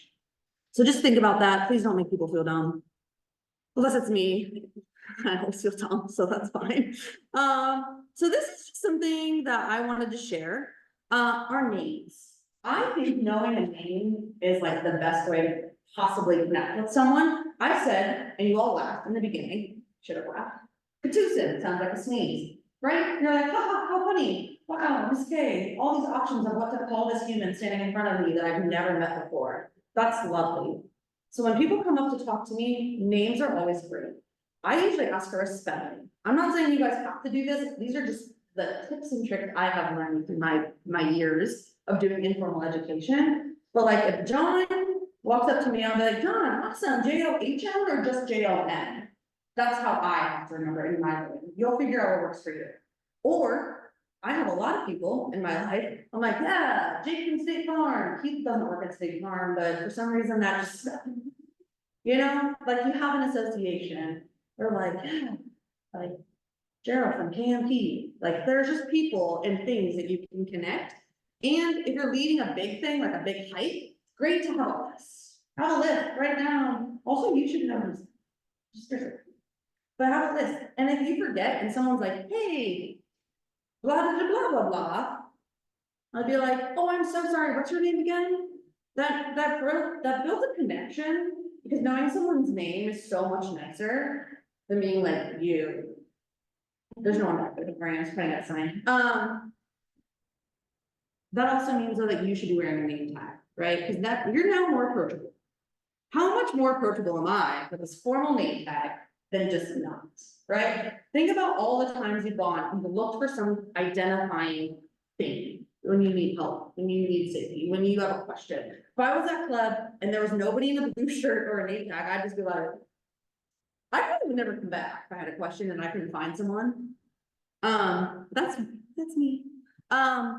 So this is just my suggestion. It's very helpful to know people's names and you're more likely to get people to come back and remember their names and they're going to build such a great connection with you or that place, especially kids. This is so useful with children. Adults too, like who doesn't love to be called by their name, but kids too, because it makes them feel very, very included. It gives them a self of pride. So, I'm there. Just kidding. Okay, these are just some things that I suggest. This, again, take whatever you want today. I'm not expecting you to really leave with anything more than one thing, and I hope that Miss K is hilarious. That's probably not gonna be it though. So. So. Yeah, let's talk about that. I heard someone say that. So respect, I've said this multiple times and I'll continue to say it. Respect is something that's free. Costs you nothing, costs them nothing. Again, you don't have to agree with them. They can literally spit on you still, if you're representing an organization. Have your own boundaries, but you can still respect people. People can say something, wear something, makes you feel uncomfortable. Like one time, there was this person on trail crew that I thought was wearing something that wasn't something. And I was like, oh no, I don't think I can like this person, you know who you are. But it wasn't, it was a whole different emblem and I was just confused. Death knows. But that's okay, you can still respect people and have different views as them, that's nothing. And make sure you respect yourself. And that is like. Adrian can attest to this, because I did the TMN junior restaurant tours class. I have no problem just waiting. I'll just wait. I'll wait all day until people want to listen to me. And if they don't want to listen to me, cool, I'll ask you to leave. Oh, wait. Know what your own boundaries and respect is. Someone's being disrespectful of you, you don't have to take that. I'm absolutely not advocating for that. But also know like what's respectful for you. Set those very, very clear expectations very early on. As you all heard, I said, hey, no problem, we're gonna have a small conversation, I just need you to relocate. You're not gonna hurt my feelings, but we are gonna respect each other and you're gonna respect me. That's just, it's fair, you can be polite with that. Nothing about being respectful has to be rude. Same as showcasing behavior, especially kids, this is a great one. I always like to say, hey, don't care what we're doing, but this is what we're gonna do, and this is why, and this is how we're gonna be safe. Try not to say no. Nobody likes that. Don't do this, don't do this. Be like, this is a good idea. We love that. Yep, try that. That's going to be a great way to engage and showcase appropriate behavior. Adrian did a great job of this earlier. Repeat your questions back. So if I'm like on a hike and someone's right beside me, I don't really love, but if someone's like right beside me, I'm like, oh God, what's that green thing? I'll be like, I'll be like, hey, everyone, what's this green thing? Please. Make sure you repeat it back so everybody can hear, because sometimes the question other people have it. Most often that's actually how it works. Especially if you're in a big group, a lot of times you should think about. I project well, a lot of people don't. So just be cognizant of your own ability there. So I don't know if it was Bill, someone said, prepare to squint. This is something that's so overlooked. And like one of the first things that you should consider, if you have a group of people, today they're all facing me and we're all inside and this light's so bright, right? But if that was the sun, like I should be facing the sun. I should be the one that's squinting. I should be looking at you. I should not be like, yeah, it's over there. Nobody's doing that. Don't do that. That's, nobody knows what you're looking at. And make sure you're talking to the people in their face. I wish they don't wear sunglasses. Oh, wear sunglasses if you want, for sure, but you should. How much is it? As the interpreter, you're gonna be the most uncomfortable. Adrian? The point on that, you'll notice if people are staring into the sun, they're not listening. Correct. They're just thinking about how annoying it is. Right, because now the person's like, wow, I should have worn sunglasses, I should have worn a hat, I'm so hot, why can't we go in the shade? This goes back to the same basic need of being met, like, you're one person, look into it and don't look into the sun, I mean, I'm not here to tell you what to do, but face the sun, face the people, and talk to them. I think we all know the difference of talking to people versus talking at people. And that's a lot to do with the last one, which is your response and your body language. If I stood up here this whole time and I was like this, you guys would probably be like, wow, she's not having a good time and she's kind of a weenie. That's probably other words you'd think. And even if it doesn't feel true to who you are, when you're representing and you're leading and you're guiding, you are the figurehead, you are the show, okay? Interpretation is not for everybody. in different capacities, so if you're like, wow, this sounds horrible, there's probably a different type of interpretation that's better for you. So just think about these things. Oh yeah, I also wrote in here, please don't ever tell someone the wrong. I don't know if anyone, when we were thinking about good and bad programming, if I was like, Adrian, ask me a question. What's your favorite one? And I was like, purple, and then you'd be like, no, that's not right. If someone told me I was wrong, I'd be like, I'm never gonna talk again, right? So if like someone's like, hey, what is this? What is this? He said, no, this is analogy. See, that's not, it is a water bottle, but it's also a mean brain analogy. Nobody likes that. Please don't tell people they did it wrong. Instead be like, oh my goodness, you're so right. It is a water bottle, it's an analogy. We all love them, put stickers on them and forget to wash them. Yay. So just think about how you're talking to people. Speaking of raccoons,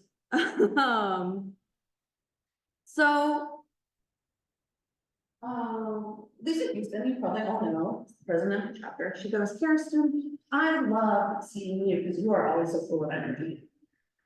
Great thing about caffeine, is it does that, but also it's called faking it. If you don't have it in you, that's okay, I know you know. Part of working at a park as well is like that, right? It's like, your job is to make sure people are having fun. If I was up here and I talk like this the whole time. Yeah, so, like, no, you're not, maybe you're coming back, that would be weird, but you know, we talked about like passion, right? We talked about like excitement, stories, connectivity. Think about all the good stories you've heard, storytellers, think about storytellers in your brain. How are they engaging to you, right? And that's what interpretation is, a lot of storytelling. So be interested, be engaged, know your stuff. But if you don't, that's okay. Something that really frustrates me is when people feel afraid to say, I don't know.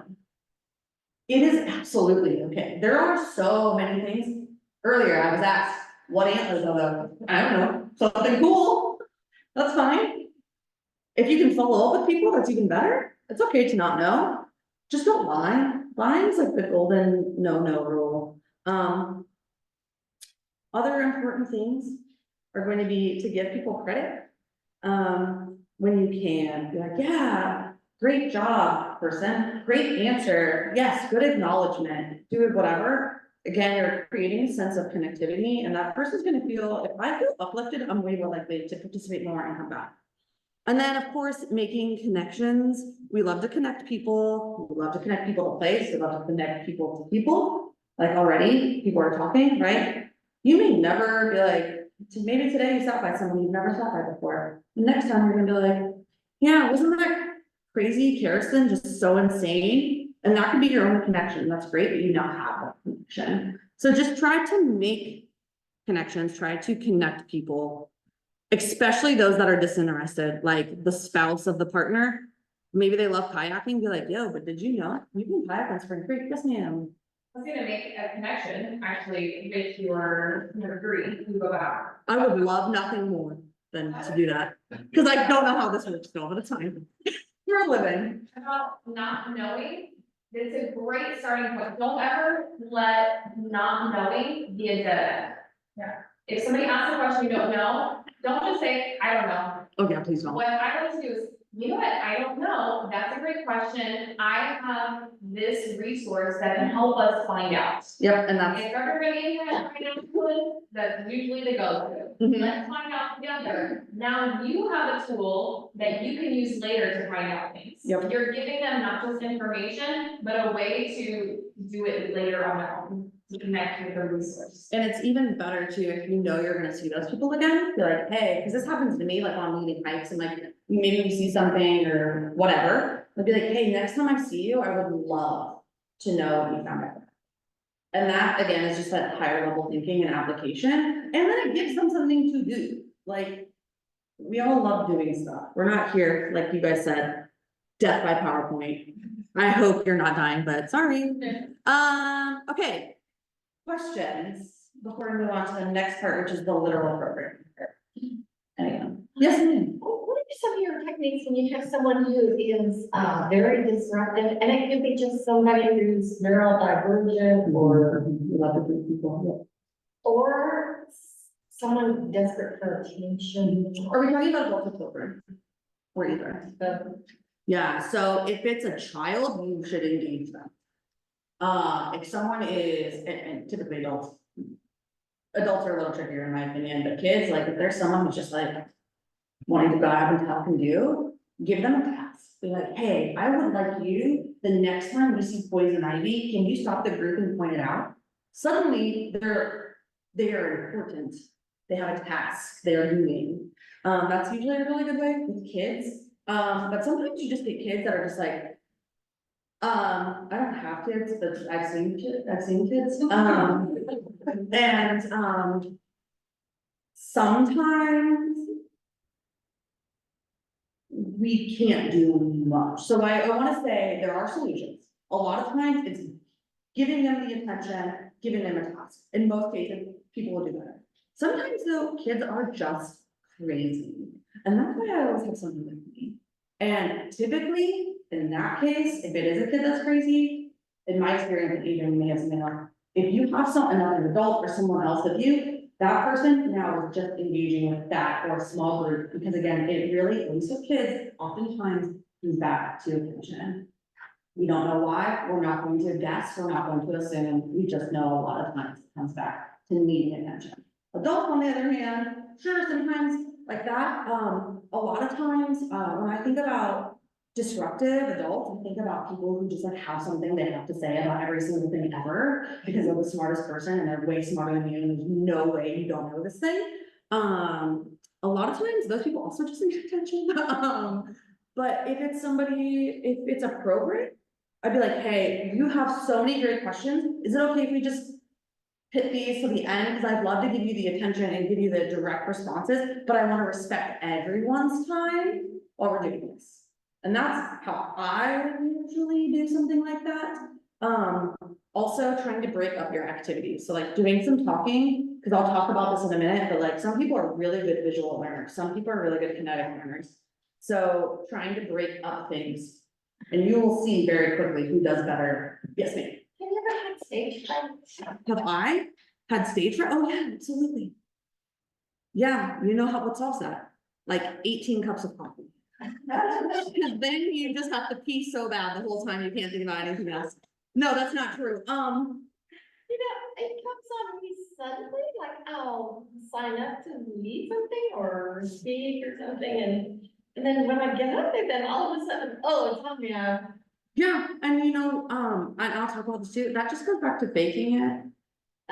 You just have to pretend that you know what you're doing. I will say, not to be like gender specific, women often have a harder time, research shows, being more confident and abusive, just because we're not really given those rules. Yes, ma'am? I will say that I think that there are other skills that we can augment that with, which is empathy. Yep. So if we're recognizing that somebody's looking at us like we don't know what we're doing, then I think just acknowledging that and wanting to make the experience better for them by empathizing with them, then you're going to do better. It's the connectivity a lot of times. Did you have anything you wanted to add, Adrian? No? Sure, I often will focus, I try to make a connection where if I know somebody in the audience more personally, I can focus more on that. Like I picked on Harrison a few times because when I get stage fright and I'm like, I know that this person is on my side. I know that you guys are all on my side, but I don't know you guys very well. But I know that Harrison is rooting for me. So I'm gonna ask her a question and put the spotlight on her while I mentally regroup for like half a second. Yeah, and honestly, most of the times when you're doing stuff, you will know someone, and it could be like the assistant with you. So I'm like with Jack, I know, and Will, and Christine, like exactly the same thing. And you'll get a sense, and sometimes it's also very okay, and I'll talk about this, so we're gonna move forward. I'll talk about this as well, but it's also okay to be like, hey, this is my first time. I've done that on a lot of things. Hey guys, I'm so happy you're here. You're gonna experience this with me. It's my first time. I would love your feedback. Like we're gonna go through it, whatever, but it's okay to be transparent of like, hey, this is new. I mean, don't be like, I've literally never done anything before, but be like, hey, this is my first program on this topic, and I'd love your feedback. I have one more thought, and it just is practicing. Yep, we'll talk. Yes, but yes, we will absolutely, yes, that is the other thing, is just practice till you turn blue. So this is, I know we're running really close on time, but I will really love you all to look at these. I'm gonna do this in this way. Okay, so you four-ish plus whoever wants to join, you three, and then like you four-ish, kind of get together, Tom, and whoever. And then you guys are one, you're two, and you're three. And then the list goes 1, 2, 3. I'd like you all to read your designated number, 1, 2, 3, and those are the scenarios, and I'd like you to just briefly read them independently as a group, to yourself, and then discuss in your group, how does this make you feel? And what is good or bad in it? And then we're gonna briefly talk about it. If you're in the chat, I would love for you to just put like what your thoughts are on any of them. The point of this is, what, have you experienced this? Is this good or bad? So go ahead, I'll give you guys a couple of minutes, we're definitely gonna run over. I'm sorry, if you have to leave, please leave. But go ahead and do that as a small group. You can stand, feel free to stand, sit on the floor, I don't care what you do. I'll give you guys a couple of minutes.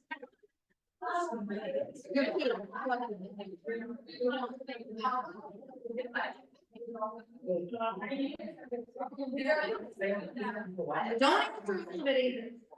Yeah, you all. Yeah.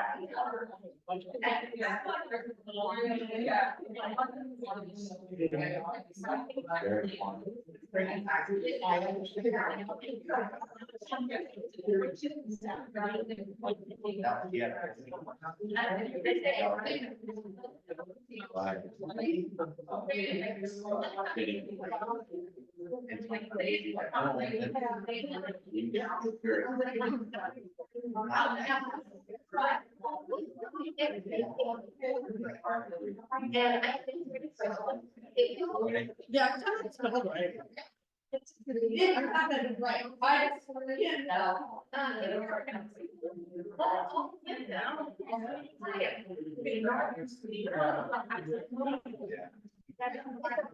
That's true, right? Yeah.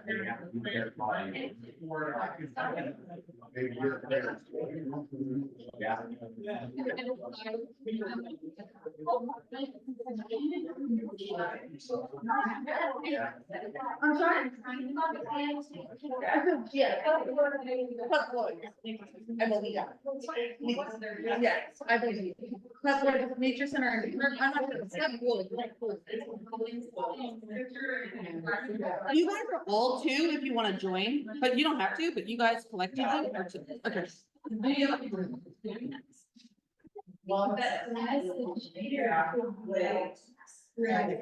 You guys have like another minute and a half. Whatever. Nobody should be doing this, you know.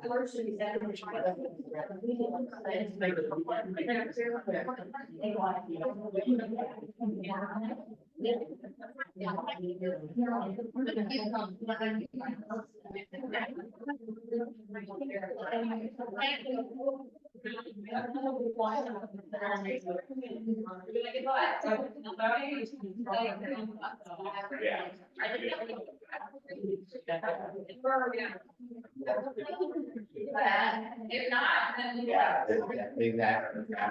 Yeah.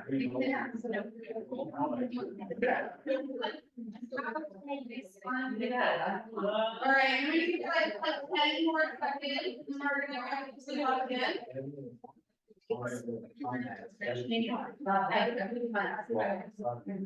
Okay, 5, 4, 3, we are wrapping up. Thank you so much.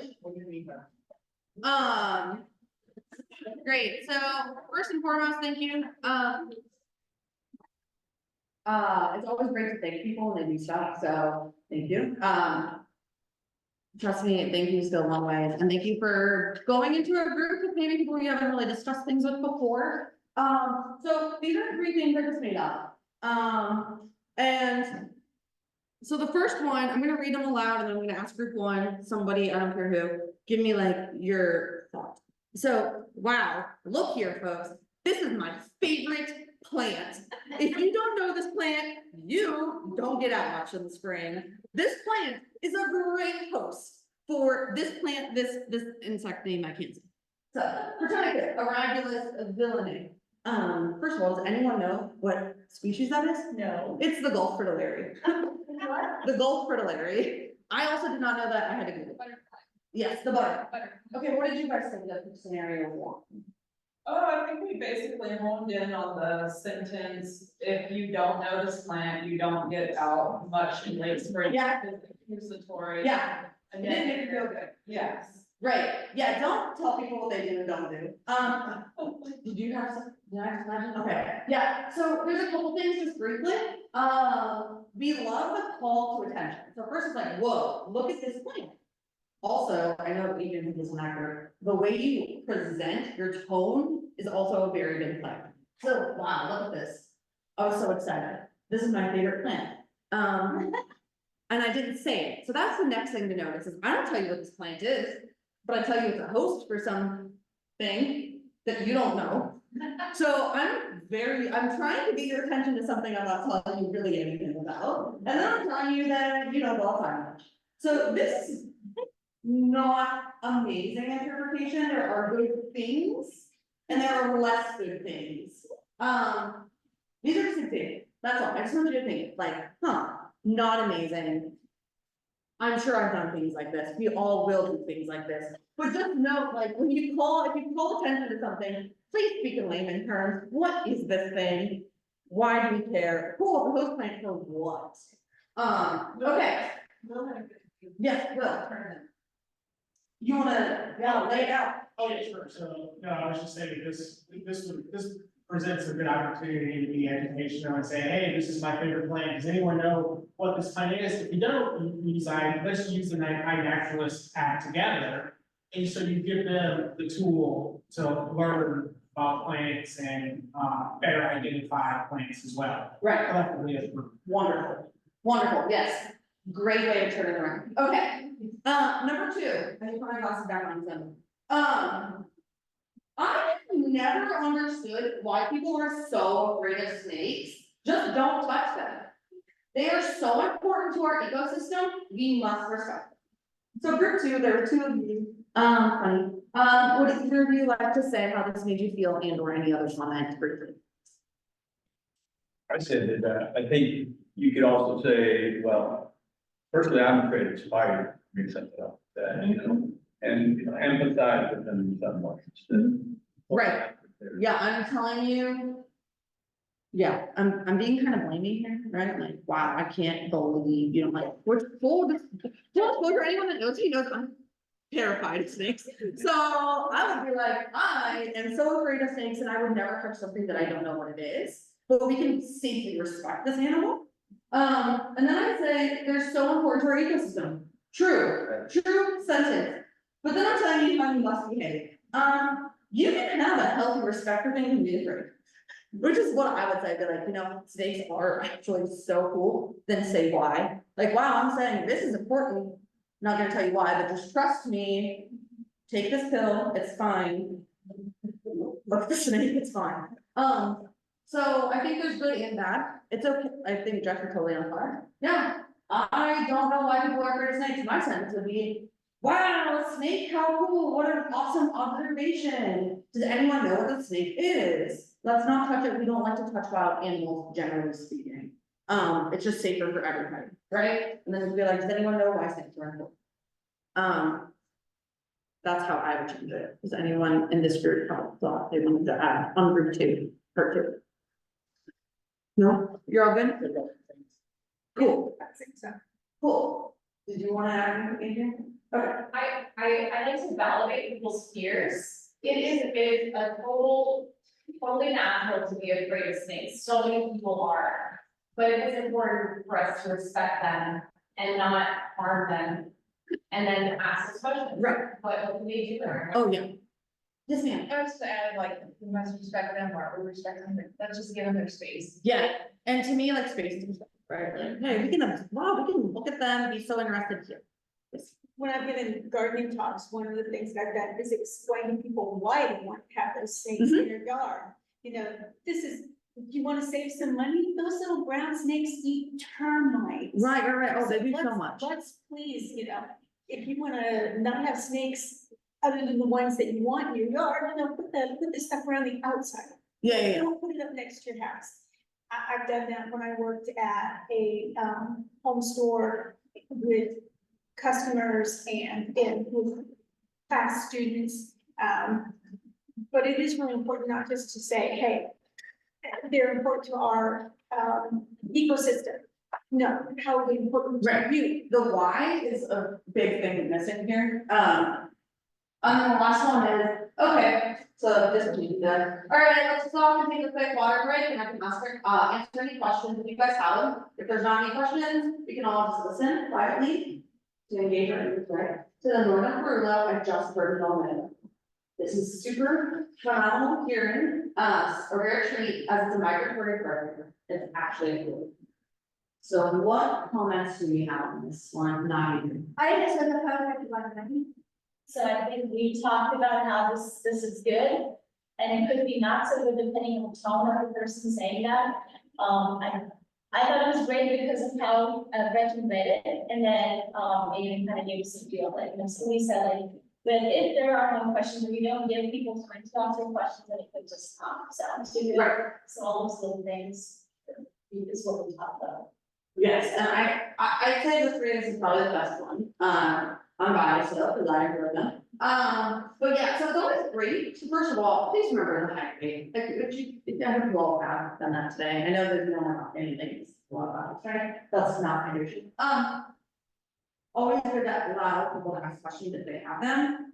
And then what I like also is I tell you, hey, this is a Northern Perula, and you're like, what the hell is that? It's a migratory bird. Okay, it's a warbird. Great. Now I have more information. So it's good to talk to people in ways they can understand.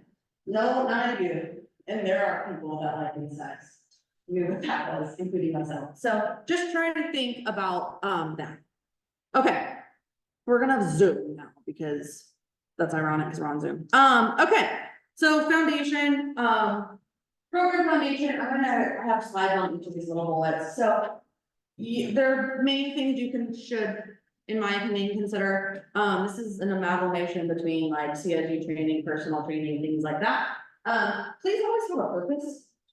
Which we'll go into, make sure it's organized. I know someone said that, relevancy, really important. Think about your logistics, think about your audience, and think about the mission. So I'm gonna go into each of these in a smidge more detail. Okay, purpose. This includes theme and relevancy. So I don't need to read this because you guys can read this, but basically like, what are you talking about? If I go to a program and I leave and I have no idea what the point is, that's not good. You usually want to know like, hey, become an interpreter by doing these things. And then you're gonna go home and be like, wow, that was such an engaging conversation. And you're gonna be like, wow, that was so boring. I will never go to one of, whatever it is, they're gonna leave with a feeling. So you want them to leave with a thought and feeling. And then how can you relate?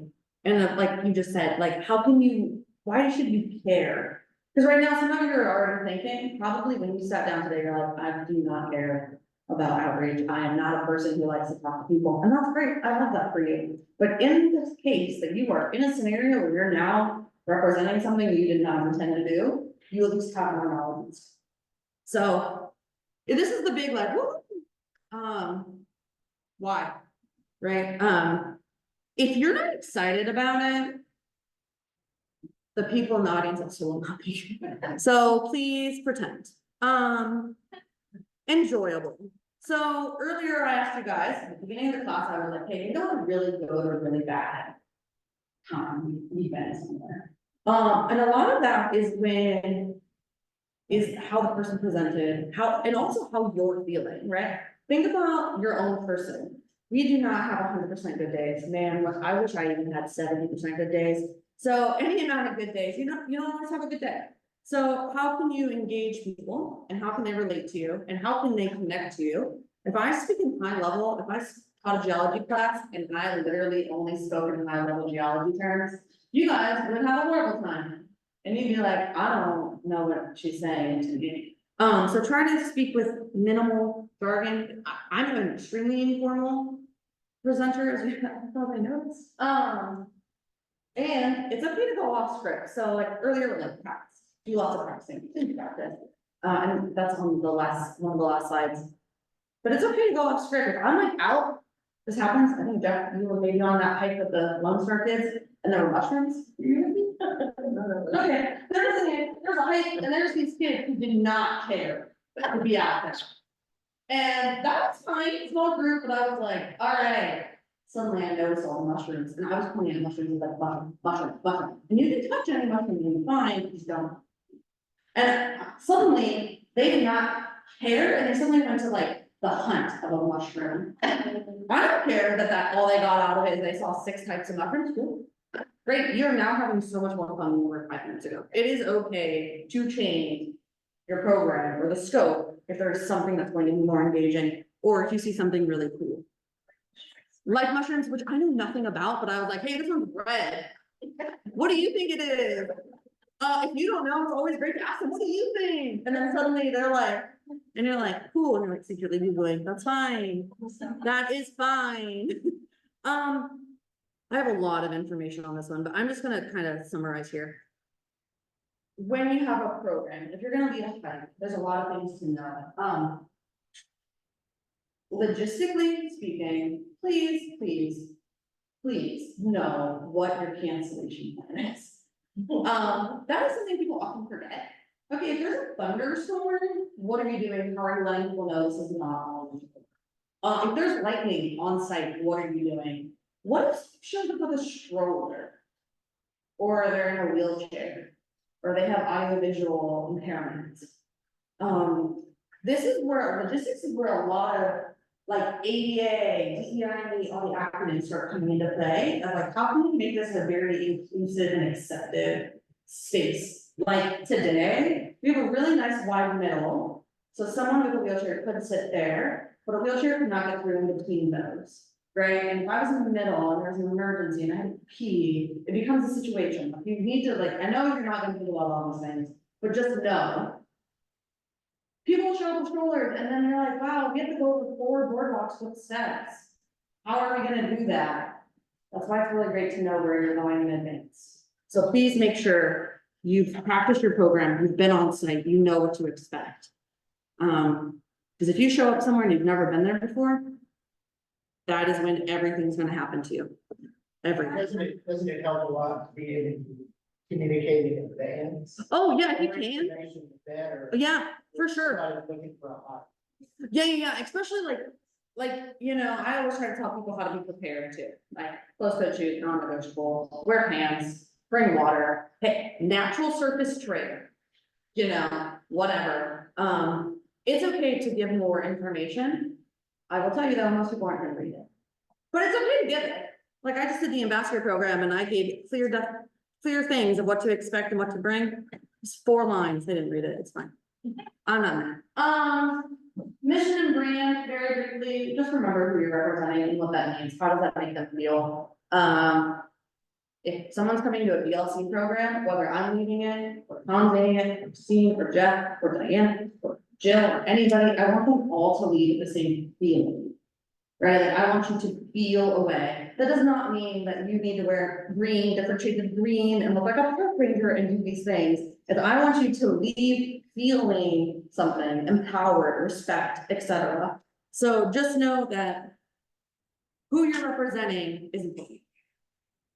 Okay. Communication, activity, and evaluation. These are the 3 main parts of a program. How you communicate with people, what the activities you're doing, and if you want to do an evaluation. The only way your programs are ever going to get better is if you evaluate them. Just full disclosure on that. Questions can be yes and no. Questions could be open response. Questions could be thinking. Just remember that when you're asking yes and no, that's a good way to gauge someone's understanding, like, or like Adrian at the end, right? She'd be like, okay, quiz time, we're now gonna talk about it. She never said anybody was wrong, right? She's like, hey, what do we think this quadrant with thingies are, whatever. Obviously I don't do a lot of meetings. So just know there's types of questions you can ask to gauge that. There's types of activities, like today, she was engaging you, she passed things around, she ate a poop brownie. You can do group things, right? You guys have talked with groups, you've talked in small pairs. You can do problem solving, investigation. There's all kinds of ways, even if you're just on a hike. Hey guys, let's see how many red things we see. Blue is a very uncommon, naturally occurring color. How many blue things can we find today? That's literally a true statement. So like, those are ways that you can get them thinking. And then of course, evaluation, which you guys will do, because I have one in my thing. Types of communication. I don't really think I need to go into a lot of detail here, but just know that some people are going to be much better engaged with you in a verbal way. You can tell people aren't interested in like this when they're on their phone. That is, you get it, and that's fine, and that's totally fine. Try to engage them if you can. I usually try to bring things, like Adrian had skulls and things, visuals. Know that some people do have visual impairments, so if I'm standing up here and I'm like, hey, look at this cool iNaturalist photo, you cannot do that. There's literally no way you can see that. I can barely see that, and it's fine. So just be aware of how you're expressing things. And one just highlight is visuals are great for people who are non-native English speakers. Visuals are great for people with audio visual impairments that need to see things very close up. Please be aware of how you're speaking. I know I talk fast. That is a part of who I am, and trust me, this is still slower than it used to be. But how loud you talk, how well you pronunciate your words, things like that, especially if you're a non-native English speaker, or you have any other type of thing, or if you're at the back of the hike, just be aware it can get very difficult. So just think about accessibility when you can. So for adult programs, these are just some considerations versus youth programs. Kids love to engage with quizzes, adults do too, but a lot of times you want to learn something when you're an adult going through a program. You're not as excited about digging a hole and touching a worm, and you might be, but a lot of times you want to know like why is this worm important to me. Adults are great to, they really want to talk. I don't care what any of you may, I do care. I don't know what your experience is, but a lot of times adults want to talk. They have a question because they are curious, or they have a question because they know. We know them. We know both of those types of people. Question because they're curious is great, but they will talk to you forever. Questions because they already know something, they just want to be heard. They don't really care about your input, and that's fine. To allow for adequate, which I'm obviously doing a very poor job today. And then you, it's just way different. You need to have a behavioral plan, someone that you had asked earlier.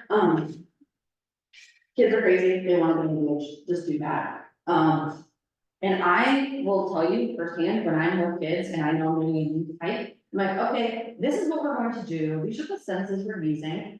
And I have no problem waiting, and you can just stand and wait until everybody's done. And so that's what I'm saying, like, don't talk, don't run off. Let's say, these are what I expect of you, and we will wait until those expectations are met. And they're very different. Adults will also be a lot happier if their kids are in your program and talk. Yes, ma'am. I think it's real important to mention, I live in the Boy Scout program, never be alone with a child. Yeah, oh, yeah. You have a situation where you have to work with a child, make sure that there's always someone else there, even if it's another kid. Yeah, I can't imagine, in most cases that you guys would be put in a situation where that would not be expressively clear. You should honestly never be alone one-on-one with any one adult or child, in my personal opinion. And a lot of that's also safety, just like, what if you get lost? What if you fall off the trail into Spring Creek? There's just things, so just be aware. Kids also love to move. I also move a lot, so. Okay, I swear, 2 slides. Here's some things that I feel are important. I'm gonna skip right to the last one. You can't please everyone and I can't wow you all, and that's okay. Sometimes someone's gonna be so angry with something you said, and they're going to vehemently disagree with you. Actually, my mom said, cool. I'm telling you, as a person who has 2 degrees in geology, the amount of people that have asked me very, very personal things about things that I have no intent on giving my opinion on to the public. It's real. People ask you all kinds of things. And that's fine. Just know, you can just respectfully be like, wow, that's such a great question. We're not gonna talk about that today. What we're actually talking about is this. Or if someone wants to come at you and be like, actually, I know that's not a reptile's bones, that's something else. You can be like, that is such, why do you think that? Just challenge them. And you don't have to say it all. You can just say, oh, what an interesting interpretation. When I collected it from the dead whatever, you know, this is what I'm interpreting. I wonder how you got to where you're going. And so you don't want to make people feel dumb, but you just know people, you're not gonna please everyone. So please don't ever go into a situation like, I'm sure some of you are like, wow, I'm so glad that class is over. And that's great for you. It's okay to be nervous and have it on there. It's okay to feel that you don't know everything. And it's okay to bring stuff. Please practice. I know these all sound super, super easy and super normal. But none of them mean, if you don't do these already, you can. And if you were like, hey, I'd love to start doing interpretation, this is a great way, to just start. The first few programs I did were and that is fine. I've definitely said shit and fuck in front of kids on multiple occasions, and that's not usually, but I'm still doing it and I've learned. So what I'm saying is, I've had kids not be able to go to find a bathroom, like I've had all kinds of things happen to me. I've had people stung by bees that are allergic, I've had stuff, and that's okay. The only way it's gonna happen is if it happens. That's why you always want another person with you. Okay, here's some resources. For those that are interested in learning more, doing more, et cetera, et cetera. The National Association of Interpretation is where Adrian and I both got our certified interpretive guide training. Is it, do you have to pay for it? Oh, yeah. And it's not, it's like $1,000. I got mine funded through a grant, so, and it only happens in certain times of years, et cetera. It's really cool, but if you're like, I don't have a K to drop like me, cause I did not, Project Wet and Project Wild. Those are things that are often for educators, so a lot of what I'm giving you resources for are for educators, formal and informal. Project Wet, Project Wild, very cool. Texas A&M, WG Jones often have sessions, and it's very formal, and you get a whole book of activities. Very cool, look into it if you want to learn more about especially how with kids. Here in Houston is a website that is put on through the very last one, Citizens Environmental Coalition. Here in Houston has so many resources for informal and formal educators. I'm an extremely active member of the Texas Association of Environmental Educators. We have a state conference, I've presented at it, it's great. These are all things though that can be used for informal ed folks. So like, if you're retired and you're like, I love kids and I don't work with kids, or you're like, kids are okay and I would do it if they need me to. These are great opportunities for you to get more involved with other organizations and other people do these things. Adrian's also pretty much in all of those. Not saying peer pressure, but also peer pressure. Then of course, there's so many books, YouTube is, University YouTube's real. So if you have your phone and you're interested, let's see, will anything load? This is gonna be so exciting. Nope, great, never mind. Yeah, I'll leave it here for you. Yeah, Citizens Environmental Coalition. And then for those that are interested, we have Birds and Bayous, and I just have the QR code up there for those that are interested, but this is where I'll leave you.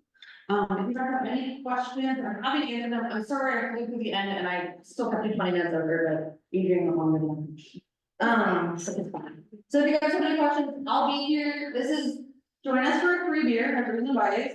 That's Bayou Lake Conservancy. We'd love to see you. I'll be there. Jeff hopefully will be there. I don't know, Christina, I know you want to finish. I'll be there.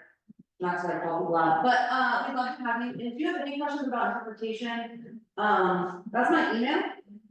You can email me. I will respond within 1 to 3 business days. Sometimes I respond immediately, but sometimes I feel the creek's calling me and I have other priorities. So please feel free to email me.